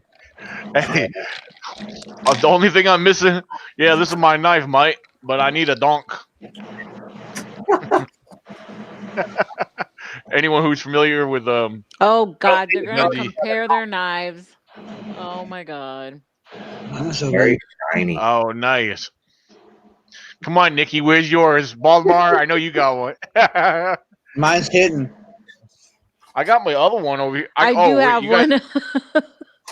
Hold on, you guys will like this other one because it's got a Bigfoot on it. Hold on. That's baby. More dust for fingerprints. Oh God, you guys are gonna make me go get my knife too. Go ahead, get it. Oh. Asking me if I got a knife is crazy because I make them. You don't go in caves and get the minerals out of the cave to make your knives, do you? No. Okay. I will find online, order my bar steel. I'm not that old fashioned. I have been known to do some flint napping though. Oh yeah. Oh, flint napping is cool. I love it. I've been playing with of all things beer bottles. Yeah. The bottom side of the beer bottle, it makes pretty good pretty good airheads. The bottom part? Yeah. Yeah. Hey, I'll tell you a story, dude. I had some young these young whippersnappers come down from up north, and came up there, and I got a piece of flint, right? Just broke it off, right? And we just finished killing the buck, and I went up there and I said, "Hey," he goes, "You see this deer?" He goes, "Yep." He goes, "I guarantee you, I could skin this deer with this piece of flint right here." Just broke it off, just a little chunk off of it, and I skinned the whole deer with that sucker. Quicker than I could with a knife. Yep. And I went up there and I said, "Watch this." And I went up there and I got all the guts and everything like that. Took it out there with this little piece of blade on there, and and I said, "You know what? If I wanted to, I could deflesh this deer with this little piece of rock right here." And their eyeballs got so huge, super. He goes, "Dude, this is the kind of stuff that our ancestors did many years ago." And I just wanted you to physically see, that it doesn't take a blade or something steel in order for to field dress a deer. I mean, you could use the simplest things. Yeah. And boy, you know what? These guys took it with them, and asked me if they could have it like that. They could show it with show it to their friends up north. They go, "Here, take it," And so they some of them have actually skinned deer with this certain rock. But it's just the smallest little things that we actually can make our blades with. Again, it's not too many people use this kind of method anymore. I was in a bladesmithing seminar out in Kentucky a few years back, and they took a electron microscope and tested a #1 scalpel for a surgeon. And a guy napped out using black obsidian instead of flake, and the obsidian nap was just as thin as the #1 scalpel. Wow! He got done with it. Yeah, it's remarkable. Me doing the primitive archery and stuff like I do, I actually prefer. A lot of guys are getting to where they prefer shooting with napped arrowheads because they do more damage than metal broadheads do now. Yeah. Dang. Yeah. Baldy, man, you I need to get your email. uh, I need to get your email. You make me so I do. Yeah. I'm working on Baltimore's knife and tomahawk right now. real. Yeah. Oh, wow. Yeah, here's my other one. This one here will not go out in the woods. This was a gift. I don't know if you guys know him. His name's on Facebook. He's known as Ameswell Missalot. Yeah. But yeah, he sent me this as a gift. If you guys look, there's a Bigfoot right there. There's one on the other side, and the case right here. It's got. I don't know if you. Yeah, you probably won't be able to see it, but it's got a Bigfoot face right in this whole area right here. Oh, So cool. Wow. yeah, but yeah, this I mean, this knife here probably. I don't know. It feels like it weighs 10 pounds. It's. I mean, real thick, real thick steel. I mean, all the way through the blade. I mean, it's real nice. Now, One of my when nice collectibles. when he gave you that, was you intending to skin one or? I don't know. It's just a gift, and then of course Cool. I got two. I got two of these right here. Yeah. So Yeah. and I can't find my other one because it's the case that it has on it was specially made by Mr. Walter Tippy. It was a brown leather case. It's put away somewhere. It's the one that has he engraved ECBRO on it and had a bunch of little Bigfoots on it, which was pretty cool. So yeah. Daniel, you're going to make me go in there and get some of mine out. Hey, check this out. It's leather. Y'all see that? Oh, nice. Oh, Yeah, made out of nothing but bone. Wow. Whoa. yeah. That is pretty cool. That is awesome. Looks like a pelvis bone. This right up here is super old, and they it was actually a gift by well, actually my fiance got this for me, and it actually came from an old elder, and this is actually the way that they made their blades a long time ago. So it's actually made from solid bone. Wow. That's pretty incredible right there. Yeah. And not even one stitch of steel on there, and you can just take this anywhere. Wow. So That's sweet. I got the wife bringing some of mine in. Well, I'm gonna have to probably take myself out. Well, that's fine. We're coming on to let's see, an hour and a half, a good hour and a half or so here now. So, there's a few other topics. We had a great discussion. I'm going to save the other topics for another show, another discussion here. Like I said, there's a few things we were going to get into, but I actually like the way this turned out more. And Tracy, I'm glad you were able to make it on tonight. I want to thank you for joining us tonight. Well, I'm glad I was able to make it off that hill without killing myself completely. Yeah. Wow. Oh, Gary, that's nice. It was awesome to see Nikki, Baltimore, and Gary, and you, Dave. It sure was. Yeah, good to see you, Absolutely. Tracy. Yeah, one of the things which I'll get more in detail later if I can find. I might have let me try to see if I can post what I want to post up here. No, it's not on this page. Oh, maybe it is. Hold on. Nope, it's not on here. There was something I was going to post on here and share with everyone as a reminder of what I got coming up, but it's not on this one here. It's probably on my other platform. But yeah, one thing I'm going to work on. I made one announcement a while back, but it's regarding the ECBRO Discovery Project that's gonna take place in 2020. It's basically regarding solo camping expeditions, week-long solo expeditions. Basically, it's kind of like it's going to be similar, like Les Stroud Survivor, where everyone goes into the woods, for a week at a time without coming out. The other thing is I have considered doing partners, pairs, couples, whatever. I don't want to. I'm not looking to get a whole bunch of people because Because there's certain people I want to make sure because they're going to be placed in areas where they're not going to be familiar with. So, but there's something I'm going to try to work out some details. I think I'm going to make contacts and reach out to just certain individuals. Like for example, Tracy, and anyone who's willing to do it. This is probably looking around about spring, sometime around early to mid spring. So I was when I made an announcement about it earlier. I was actually contacted by an individual. I can't even remember who it was.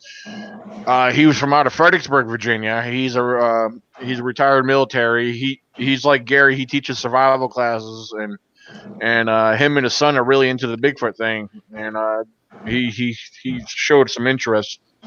So, but that's something I want to work on for 2020. I'm still trying to finalize the details.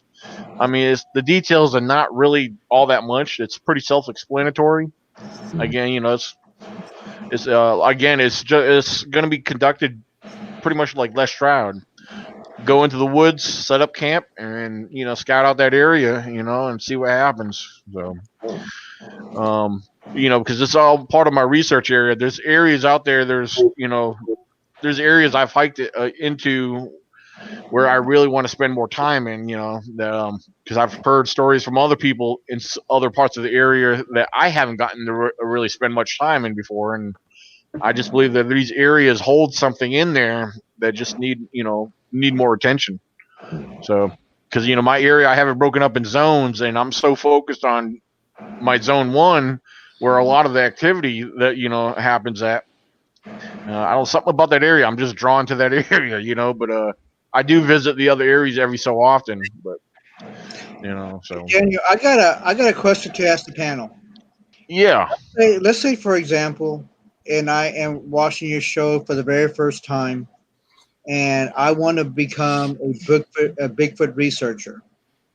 What advice would you give me tonight for me to start on doing my own Bigfoot research and my own investigation? And this is addressing to everybody in the panel. Well, go ahead, Tracy. I'll go. If you're going to be looking for Bigfoot, the main thing you needed to learn is learn the surrounding and all the animals that are already there that have been documented. Yeah. Learn what's in front of you first, and learn more about what kind of first aid. Learn about first aid. Because you never know what you're going to come upon.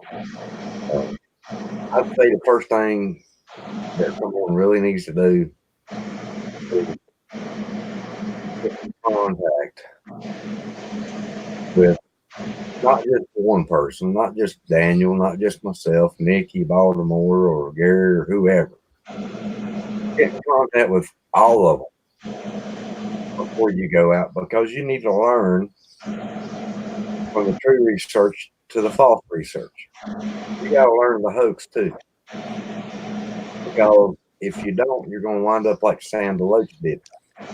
He got hoaxed for a year and thought he was on the Bigfoot stuff. So, I mean, learn it all.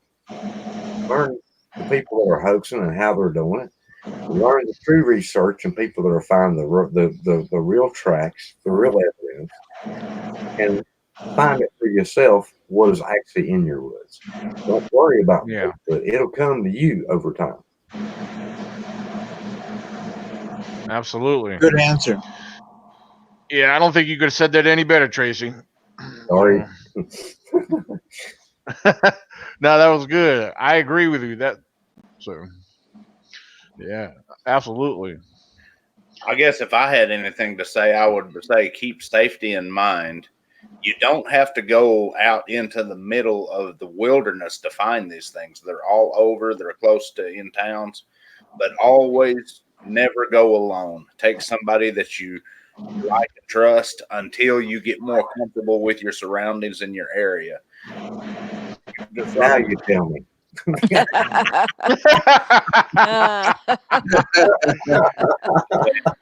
Hey, you might find one.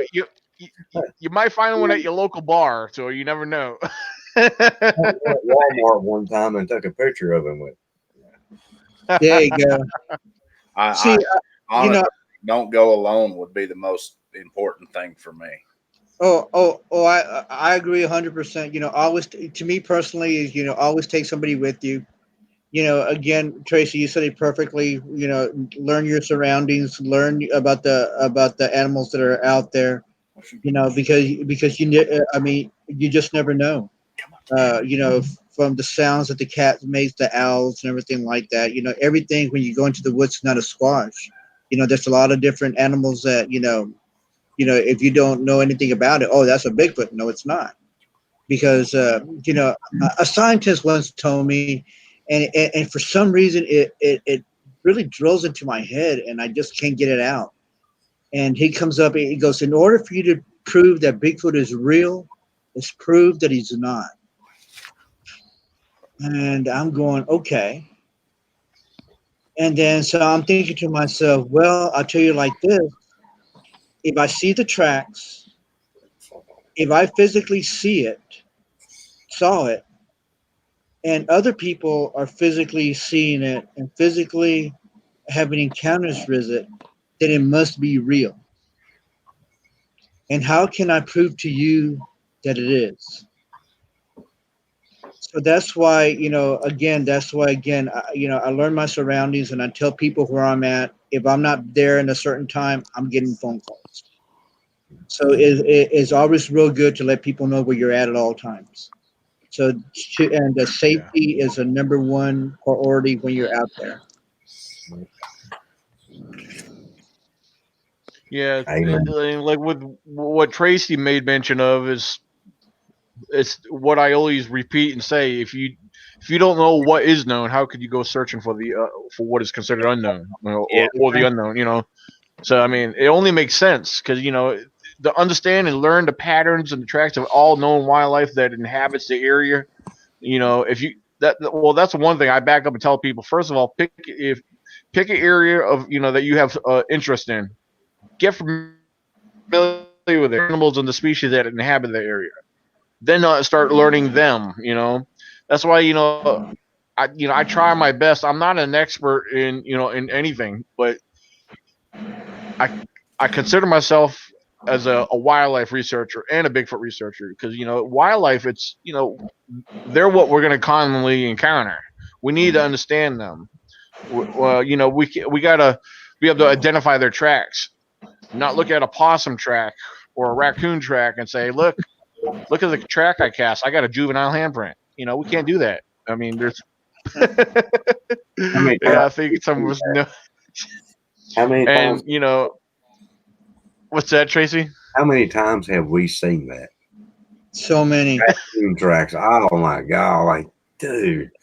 Raccoon. Yes. Big raccoon. Yeah. Sad part about it is that they're what's so sad about it is that they're actually feeding this to the people, and other people are believing it. Yeah. I said, "Oh my god!" And I'm going, "God!" It goes, "That's a big possum track." I'm sorry, God. Taking it to a scientist, taking it to people who have been doing this for years, 20, 30, 40 years, coming up there. What is this? It's a possum track. If it looks like a possum track and it comes from a possum, it's a possum. A possum, yeah. And probably more than one. Well, and the thing is, the people that are believing and falling for that, and no offense to anybody on disability, but the followers are all in the same predicament as the ones who putting that out there. They're all on disability.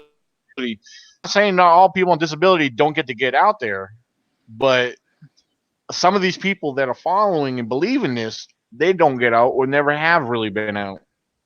So they're just good. They're being led blindly, and they're going to accept it because the information, it's entertainment to a point.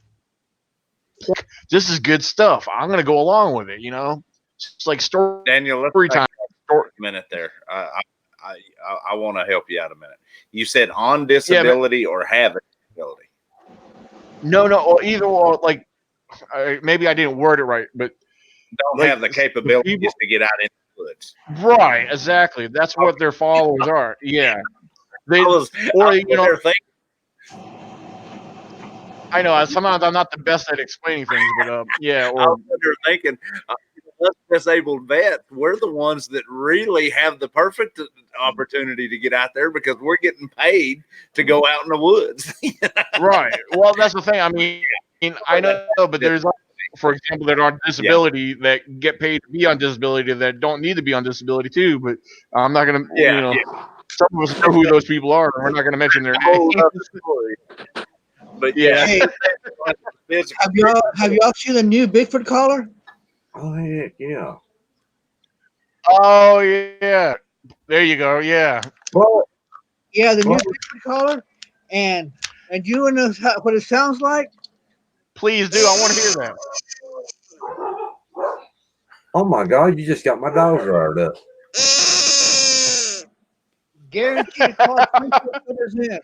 Every dog in the house started barking. Maybe hey, that's a juvenile Bigfoot. Oh, I love it. Yeah. Hey, you might be able to use that as that's pretty cool. Though. You know what would actually come into that around here? Coyote. Oh yeah. Oh yeah. Yeah. Yeah, my fiance came went to my fiance came went to a wedding, and they actually saw that, and they over there in Florida they thought it was funny. So, and I collect a lot of Bigfoot stuff, so I thought this would be an excellent thing to my collection. So. Oh yeah. Yeah. I got a few little minor Bigfoot knickknacks up on the mantle of me from when he went up to I think he came across some store Bigfoot novelties and stuff up there. Yeah, he got me a few Bigfoot things up there, which I thought was pretty cool of him to do that. He sent them to me. So that's all. Yeah. Yeah. Nikki, what do you think a person needs to do when they first start researching? Well, for me, it's different because I think you need to know what your priorities are and what goals you intend to look for. Like, I don't consider myself a researcher. I'm just a searcher. And anything I go out to do or when I have is just for me. I never have any intention on sending any DNA anywhere because I believe that that's moot at this point without a specimen. I I believe they're all going to come back, contaminated or cuz we don't have one to compare it to. So for me, it's to go out to be with the wildlife and to have fun because most of the people who are encountering these things are out there camping and not even paying attention to right. things. They're just Absolutely running into things. So for me it's a little bit different. I'm not out there searching. I don't get a lot of time off anymore, so when I do go out, I want to have a good time, and I do I do a morning hike and I do a late evening hike. I don't go out in the middle of the night.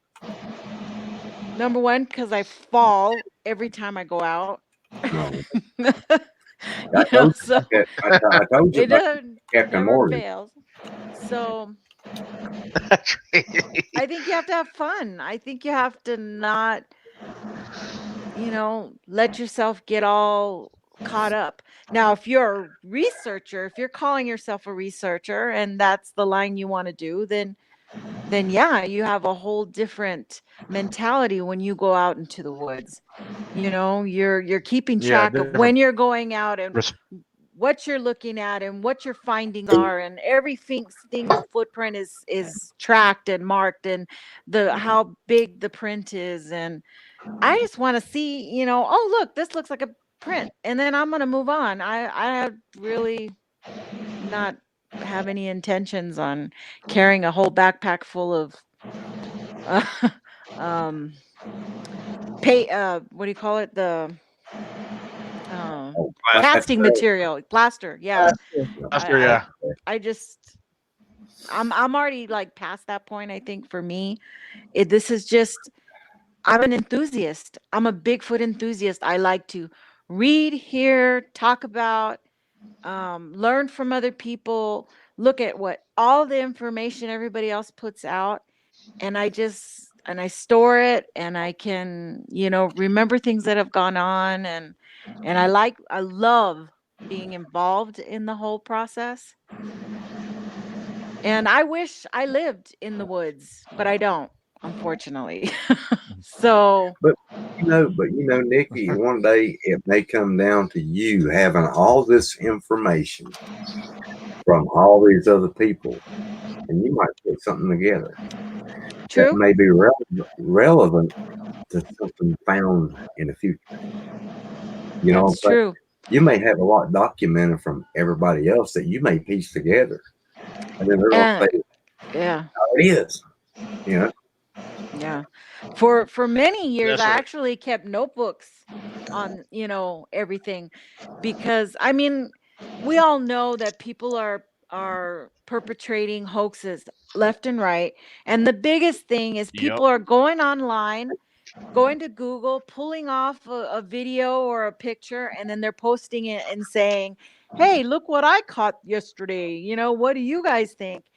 And like what happened Yeah. today. I'm like, that's the Independence Bigfoot video, a screenshot from a very infamous thing that happened like back in 2017, and this guy was claiming it was his own, you know, today. And I said, that is the Independence Day Bigfoot video. And then everybody, and I posted it, and then everybody was like, oh my God, it is, you know. And, you know, and Well, then you go and look at their profile, and it's like they made their profile 2 days ago. Yeah. yeah. And I get a So, Well, lot of prayer questions, fellas.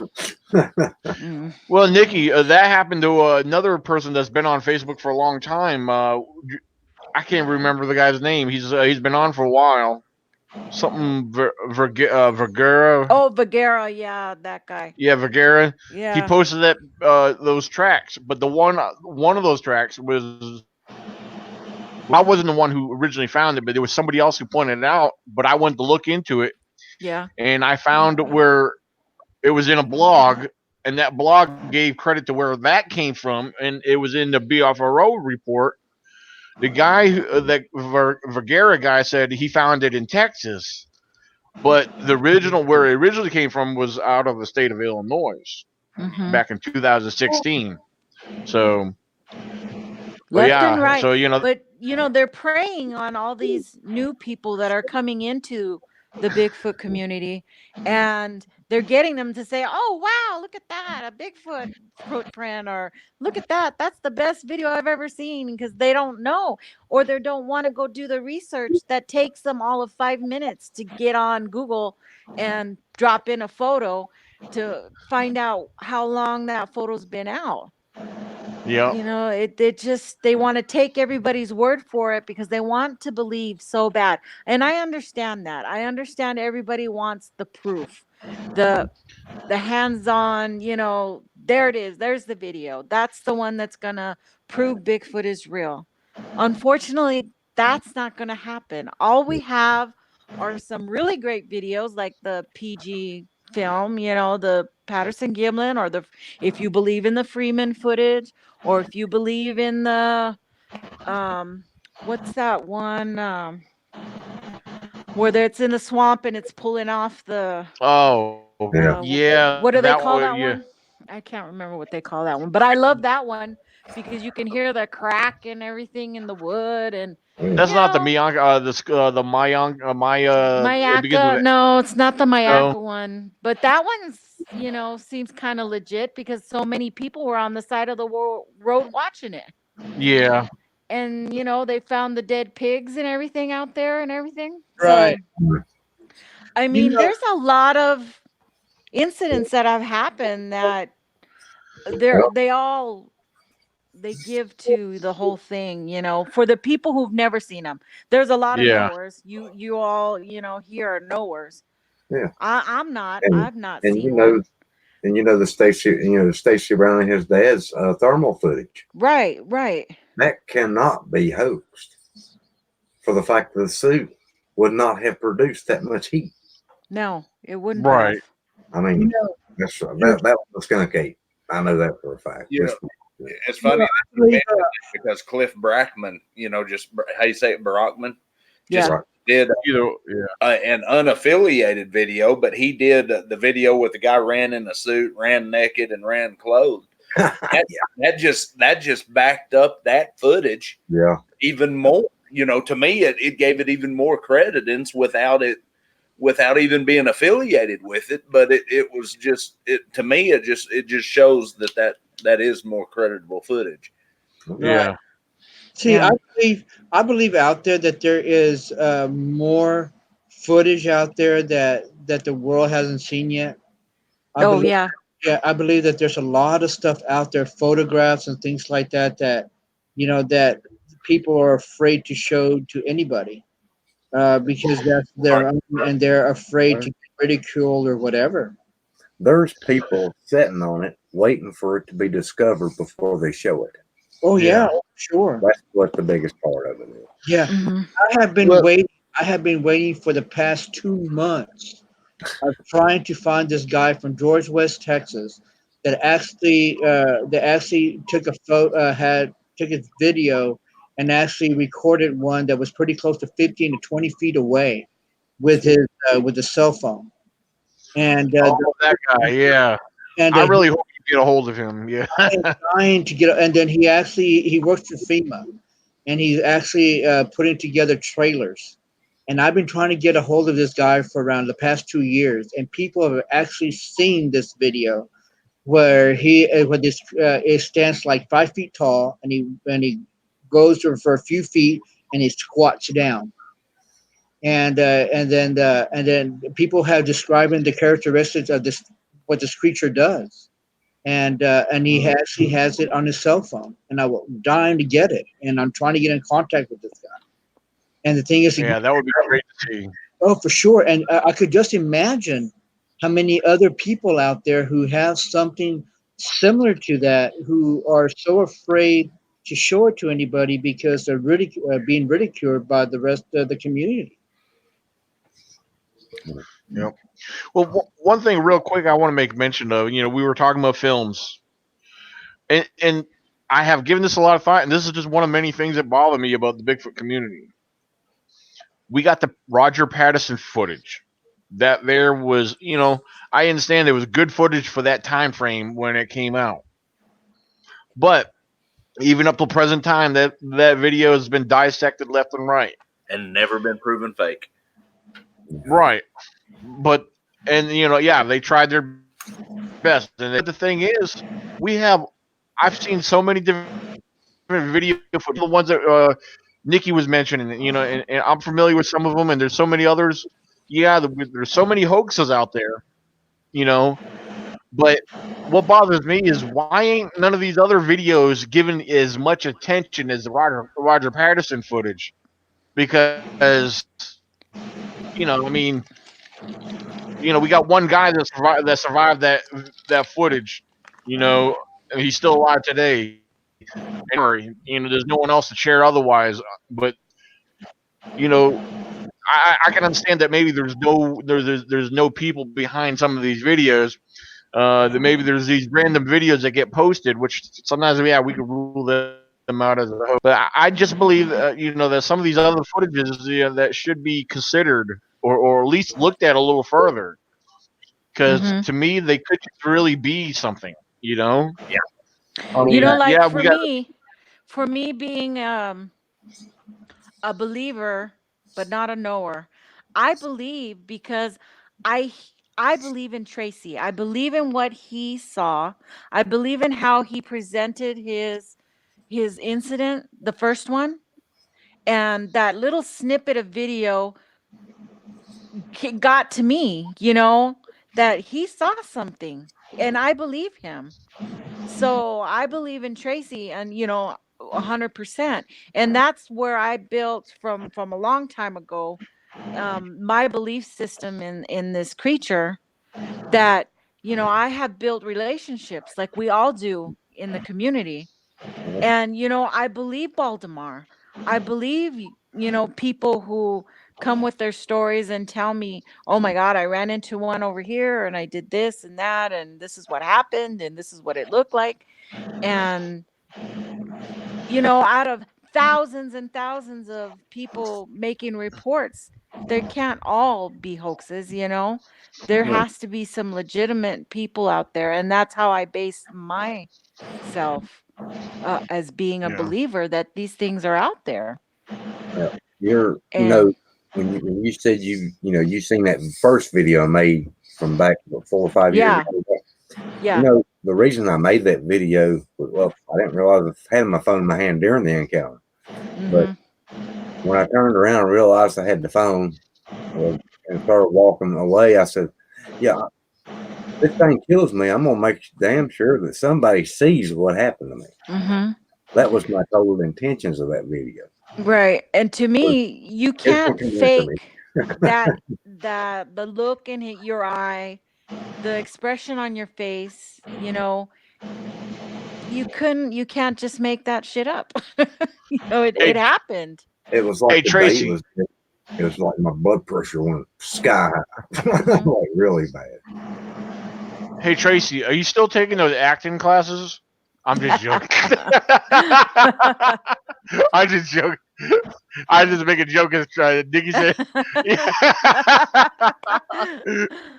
Take two. Yeah. Hey, where is my camera? Tracy, I got a question for you.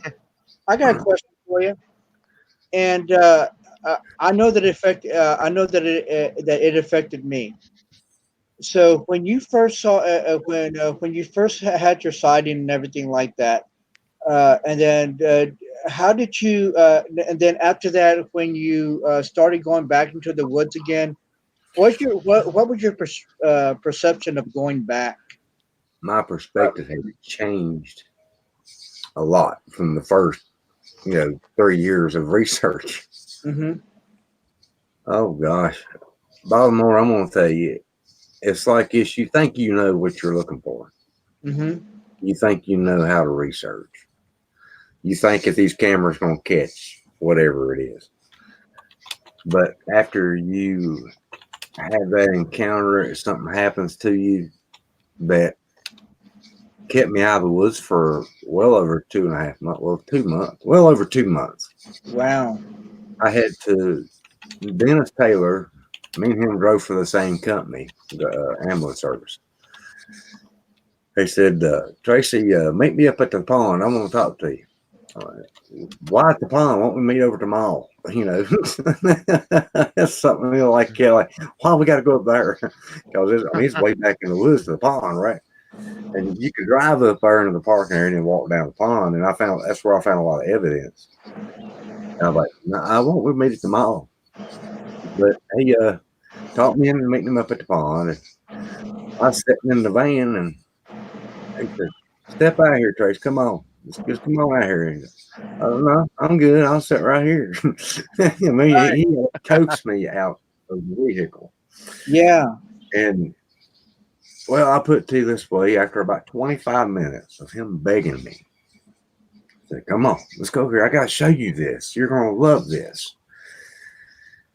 Before I knew it, I was walking into the woods and asking him to hold my hand. And it was so funny. He took me over this structure that was not there for the last 2 years I had been in that area. And I was thinking, constantly looking. Constantly looking. I was on high alert. I could not even concentrate on what I was looking at. Right. But it took a long time for me to get back out in the woods by myself. Right. And when I did, I started seeing everything was bare. Everything was other animals. I started seeing all this other animal sign that I'd never paid attention to. Yeah. And that was where I was blind. I didn't know what I was looking at. Right. And that's when I thought, boom, just change research. We're going to be looking for everything else but what we're looking for. Right. And that has helped me so much. This incident, Uh-huh. I give up. I've made the discovery twice. And for myself, I've seen something twice that a lot of people never see. Mm-hmm. And why? It's a curse or what? Or if it's just luck. I don't know what it is. Well, you could be lucky. You I could know be where lucky. it's coming from. You could go live down in Amelia, buy a house down in Amelia County, and sit out on your back porch and have them come up to your porch and run back and forth in your yard every day. I know people that do that. Should I mention no names? Tracy, the thing is, I'm like this. Never, ever, since I was knee high to a grasshopper, ever feared the woods. Yeah. When I was 16, 17 years old, I would get my 30-30 rifle and go over my shoulder and walk for miles into these certain woods and never be afraid of nothing. Wow. And until you come up there and you see what you see and you hear what you see, and you respect nature just 1,000 times more than you ever had. And then they come up there, and there's sometimes that you would even fear. I don't fear nothing in the woods, but you know what? But I respect what lives there. Yeah, I've learned that my fear is more of the respect for them. Get the hell out of there. Yeah. I think you both hit it right on the head. If these things wanted us, they could have had us at any time. Anytime. Yeah. I do have a healthy fear and respect. I'm going back in October to the exact same spot where I had my sighting for the first time since 2016. But it opens your eyes, but it also, me and Daniel was talking about that, it makes you obsessed. Yeah, that's an open door for me right there. I've been there for the first 2 years. I was too into it.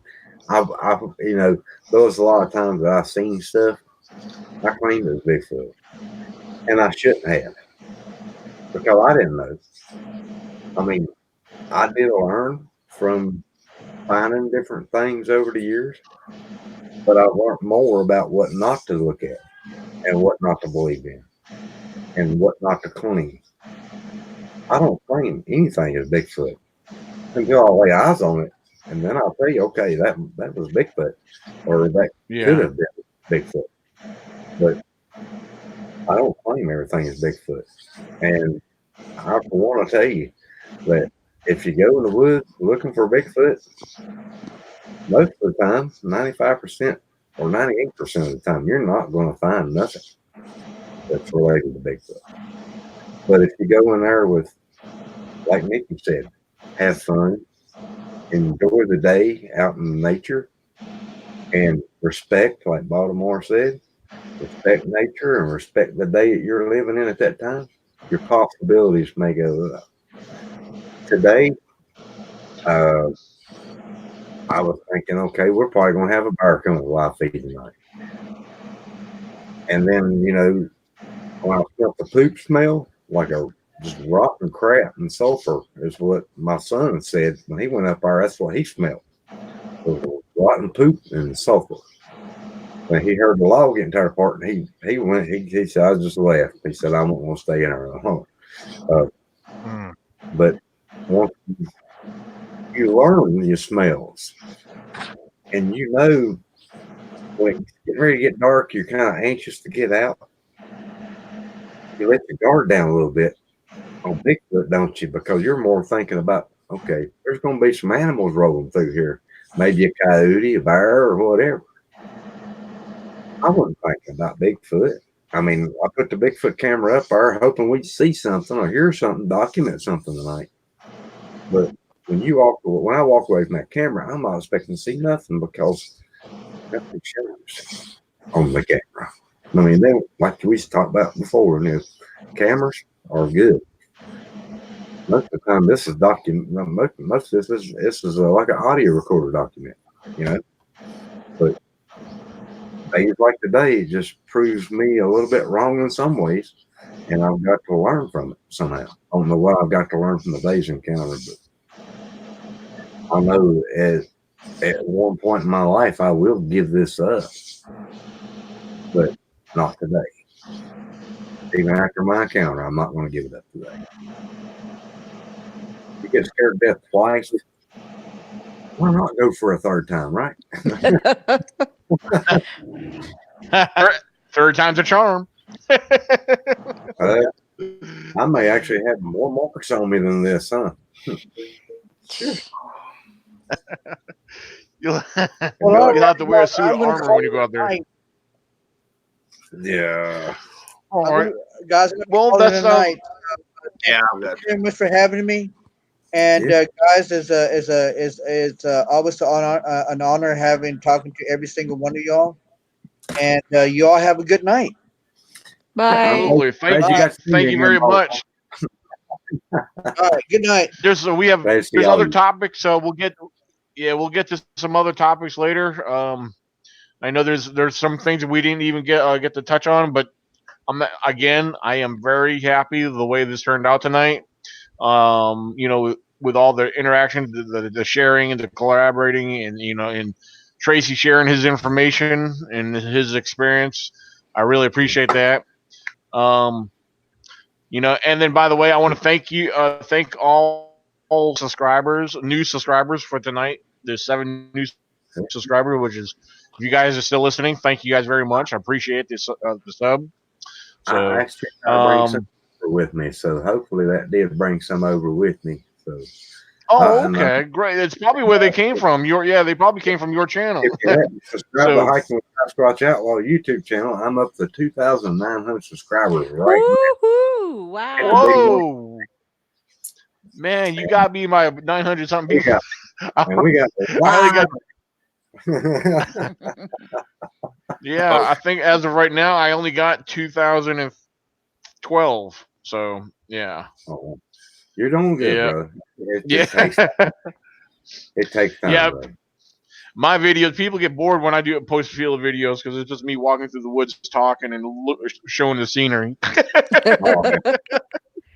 I enjoy nature too much. That's why I'm always looking and taking pictures and posting pictures of trees and creeks but at and least streams. you're not saying everything's a Bigfoot. Well, I know. Bigfoot did that. A Bigfoot did that. A Bigfoot did that. Yeah, I know. I am very objective on that too. So and that's why I like to share. If I come across something that I believe is not natural or is natural, I'll film it and I'll talk about it. I try to be informative and educational to people that may not know better, or especially because there's a lot of younger people getting involved with this. And a lot of these younger people, they're not like we are. Back when we were in youth, we got outdoors, we experienced nature. Today's youth doesn't do that no more. It's very rare. So yeah, exactly, Tracy. Yeah, videos and or the cell phone. Yep. Because every time I'm on the road, that's all you see is, like, if there's a family driving by, the kids in the back seat with their phones. It's freaky as heck when it's dark outside and you go by a minivan. There's 6 cell phones and the whole inside lit up. I'm like, ooh.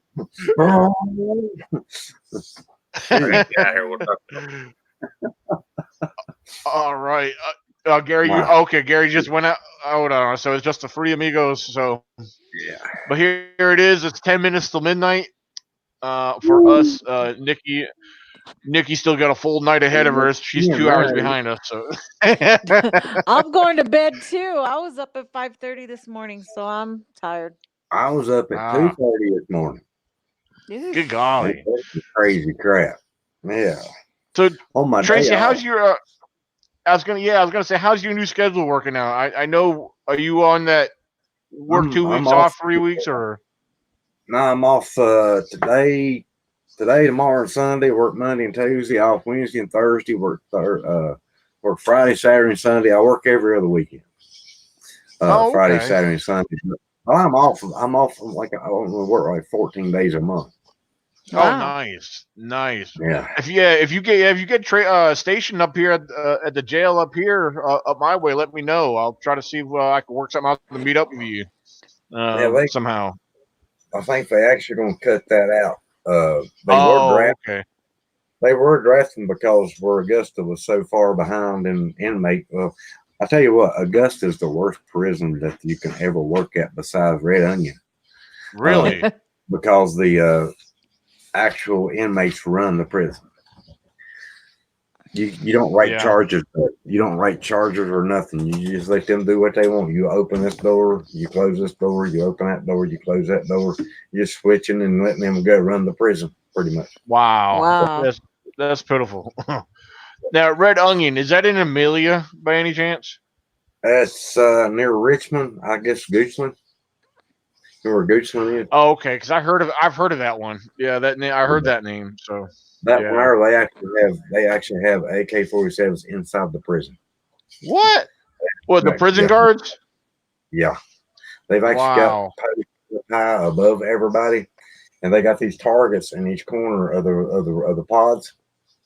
If a fight breaks out, the first thing they do is they hit that piece of metal in the corner, warning shot. After that, they start popping.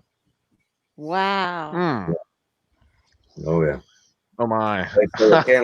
They say a can of OC lasts at Red Onion for 2 hours, and you've done used it. Ooh. And I've carried mine for 2 months already. I ain't got to pop nobody yet. But no, I got my OCR. I got it polished and ready to go anytime. They just won't do nothing. When I'm outside the prison doing the roving, it's where you get in a truck and drive the whole perimeter of the outside of the prison. And then that song comes on. About old Red, the blue tick ham. Oh yeah. That comes on. Oh yeah. Somebody would run. I got my 12 gauge pump, got my Mach 23, got my OC ready. Now, come on, somebody run. I'm ready. Yeah. Well, what's the words? Love got me in, love got me out. Love got me in. Oh yeah. Oh Lord. That old Rick. We'll have a little fun. Yep. Yeah, that's a good song. Yeah. Right. I never did think I'd ever be working there, but I am. Yeah, you liking it though? Yeah, I love it. Awesome. It's like me. I like what I do. I mean, it's like it could be tiring, but I really do like it though. It's so it kind of gives you that sense of freedom. But when you drive 14 hours, you drive about 14, 15 hours a day. Not all the time. Last week it was like that. I had no less than a 10 and a half hour day. The rest were 10 and a half or more. I did have a 14-hour day last week. Yeah, I didn't get back to the till it was like after 9:00, 9:30, somewhere around that time, because I was coming from Bluefield, West Virginia, and I had a few stops before I went there. And when I was out there, I had to wait around for a while, and I was like, "Crap!" It was after 5:00 before I got to leave out of there. So I was like, I got the thing so if I'm gonna stay out here any longer, I'm going to look up Shane Bradbury because he lives. No. Yeah, because Shane said I told him exactly where I was at. He said he only lives about 10 minutes from there. So I was like, wow. God. Yeah. Well, Yeah. You probably come up 81 and 77, did you? You come up that time I took 64 to 77 and jumped on. Came out to what do you call it? Princeton. Out there. Princeton, yeah. And then but I normally take 460 out there, 460 west, where I cross over 77. Yeah. So, yeah, but that's the way I end up going back that way, because the way I accidentally took the last time to go out there, I end up hitting the toll booth, which I I don't want because I'm in a company truck. I was like, crap, I don't have no money for a toll booth. Because that last week was a tight break. I was strapped on me. I was like, crap. I mean, I had some loose change to get me a drink or something. But you should have started rambling real high pitched voice and thought I don't have my green card, and then they would have right up. Now, what happened was because when the lady at the toll booth said how much, I said, oh, wait a minute, I actually had that much on my card, my debit card, but she was like, oh well, we could just company. I just need to get your license plate number. I said, okay, do that. It was only $11 because I was in the straight truck, So yeah. Oh, wow. Yeah. So I was like, y'all went to Ohio 460. Yeah. Well, y'all went a different way. Well, when we left to go to Ohio with Bill and Sam that time, I know we hit 9 booths. Really? And where he paid where he hauled the camper was more. Yeah, because you got like more extra. It's $4 and something each one. Wow. Oh my goodness. By the time we got up there and back just in tolls, I think was around $40-some. Dang. Yeah. Was he using a GPS? No, he knew he was using a phone. Well, yeah, I would have put in the GPS because you could program your GPS. Yeah, that's all I use is my phone. I have my personal phone and I have the work phone, but I could use GPS on either one. But you could enter in if you have to go to a certain place like a long travel. You could enter in where you could avoid toll booths. Yeah. Oh, yeah. You don't do that in West Virginia.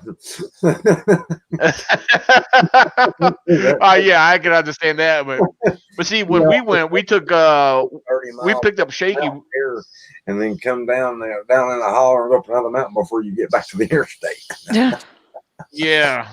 So we went up 81 North, cut through Berkeley Springs, in the in the West Virginia, to pick up Shaky back then. We had Shaky, we picked him up. So hi, Nicky, good to see you. Huh? Bye. All right, Nicky. Thank you. So thank you, Nicky. So yeah, it was because it took the way we went. It took us about a good 5 hours, from where we went. So, I would like to get up there again. I'm thinking about going up there next year. I ain't going. Yeah, I mean, I'm going. What's that? I went 2 times in a row. I enjoyed it. Met friends, but it seems like I don't know. Every time I go and come back, I'm drained. Yeah. It takes me about a month to get back up again to full speed. Oh yeah. Well, see, the thing is, next year, because I've done the conference for 2 years. Yeah. And and I decided to put it off for next year because part of the reason I'm holding off on it because it restricted me from doing a lot of things because I had to put a lot of money into it, and I had sponsors only go so far because they don't want to. They always want to just give you a few dollars, So I end up spending most of the money out of my own pocket, and then here I am, I can't do this because I got to hold on to this money. This money's put aside for this. I can't do this, So, I got a lot of vacation time coming up next year, and I said I'll be able to go visit these other places. There's, North Carolina, Pennsylvania, all these surrounding down in Kentucky. All these events come up. I said, man, I want to go, but I can't because I don't have the time. Now I'll have the time off. I'll be able to afford it a little bit easier.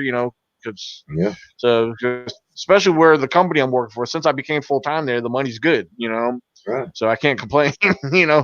But well, see, and so in 2 years, if I do my time right, I'm gonna explain something to you. I don't work 14 days a month. Now, at vacations, when you get those, you only have to take so many days, and you're off for 2 weeks, easy. Right. From the schedule that I'm working. Well, the guy told me the other day, he said, when you get ready to take your vacation, you holler at me, because he worked 2 years and he ended up having 8 weeks off in that year of his third Right. year.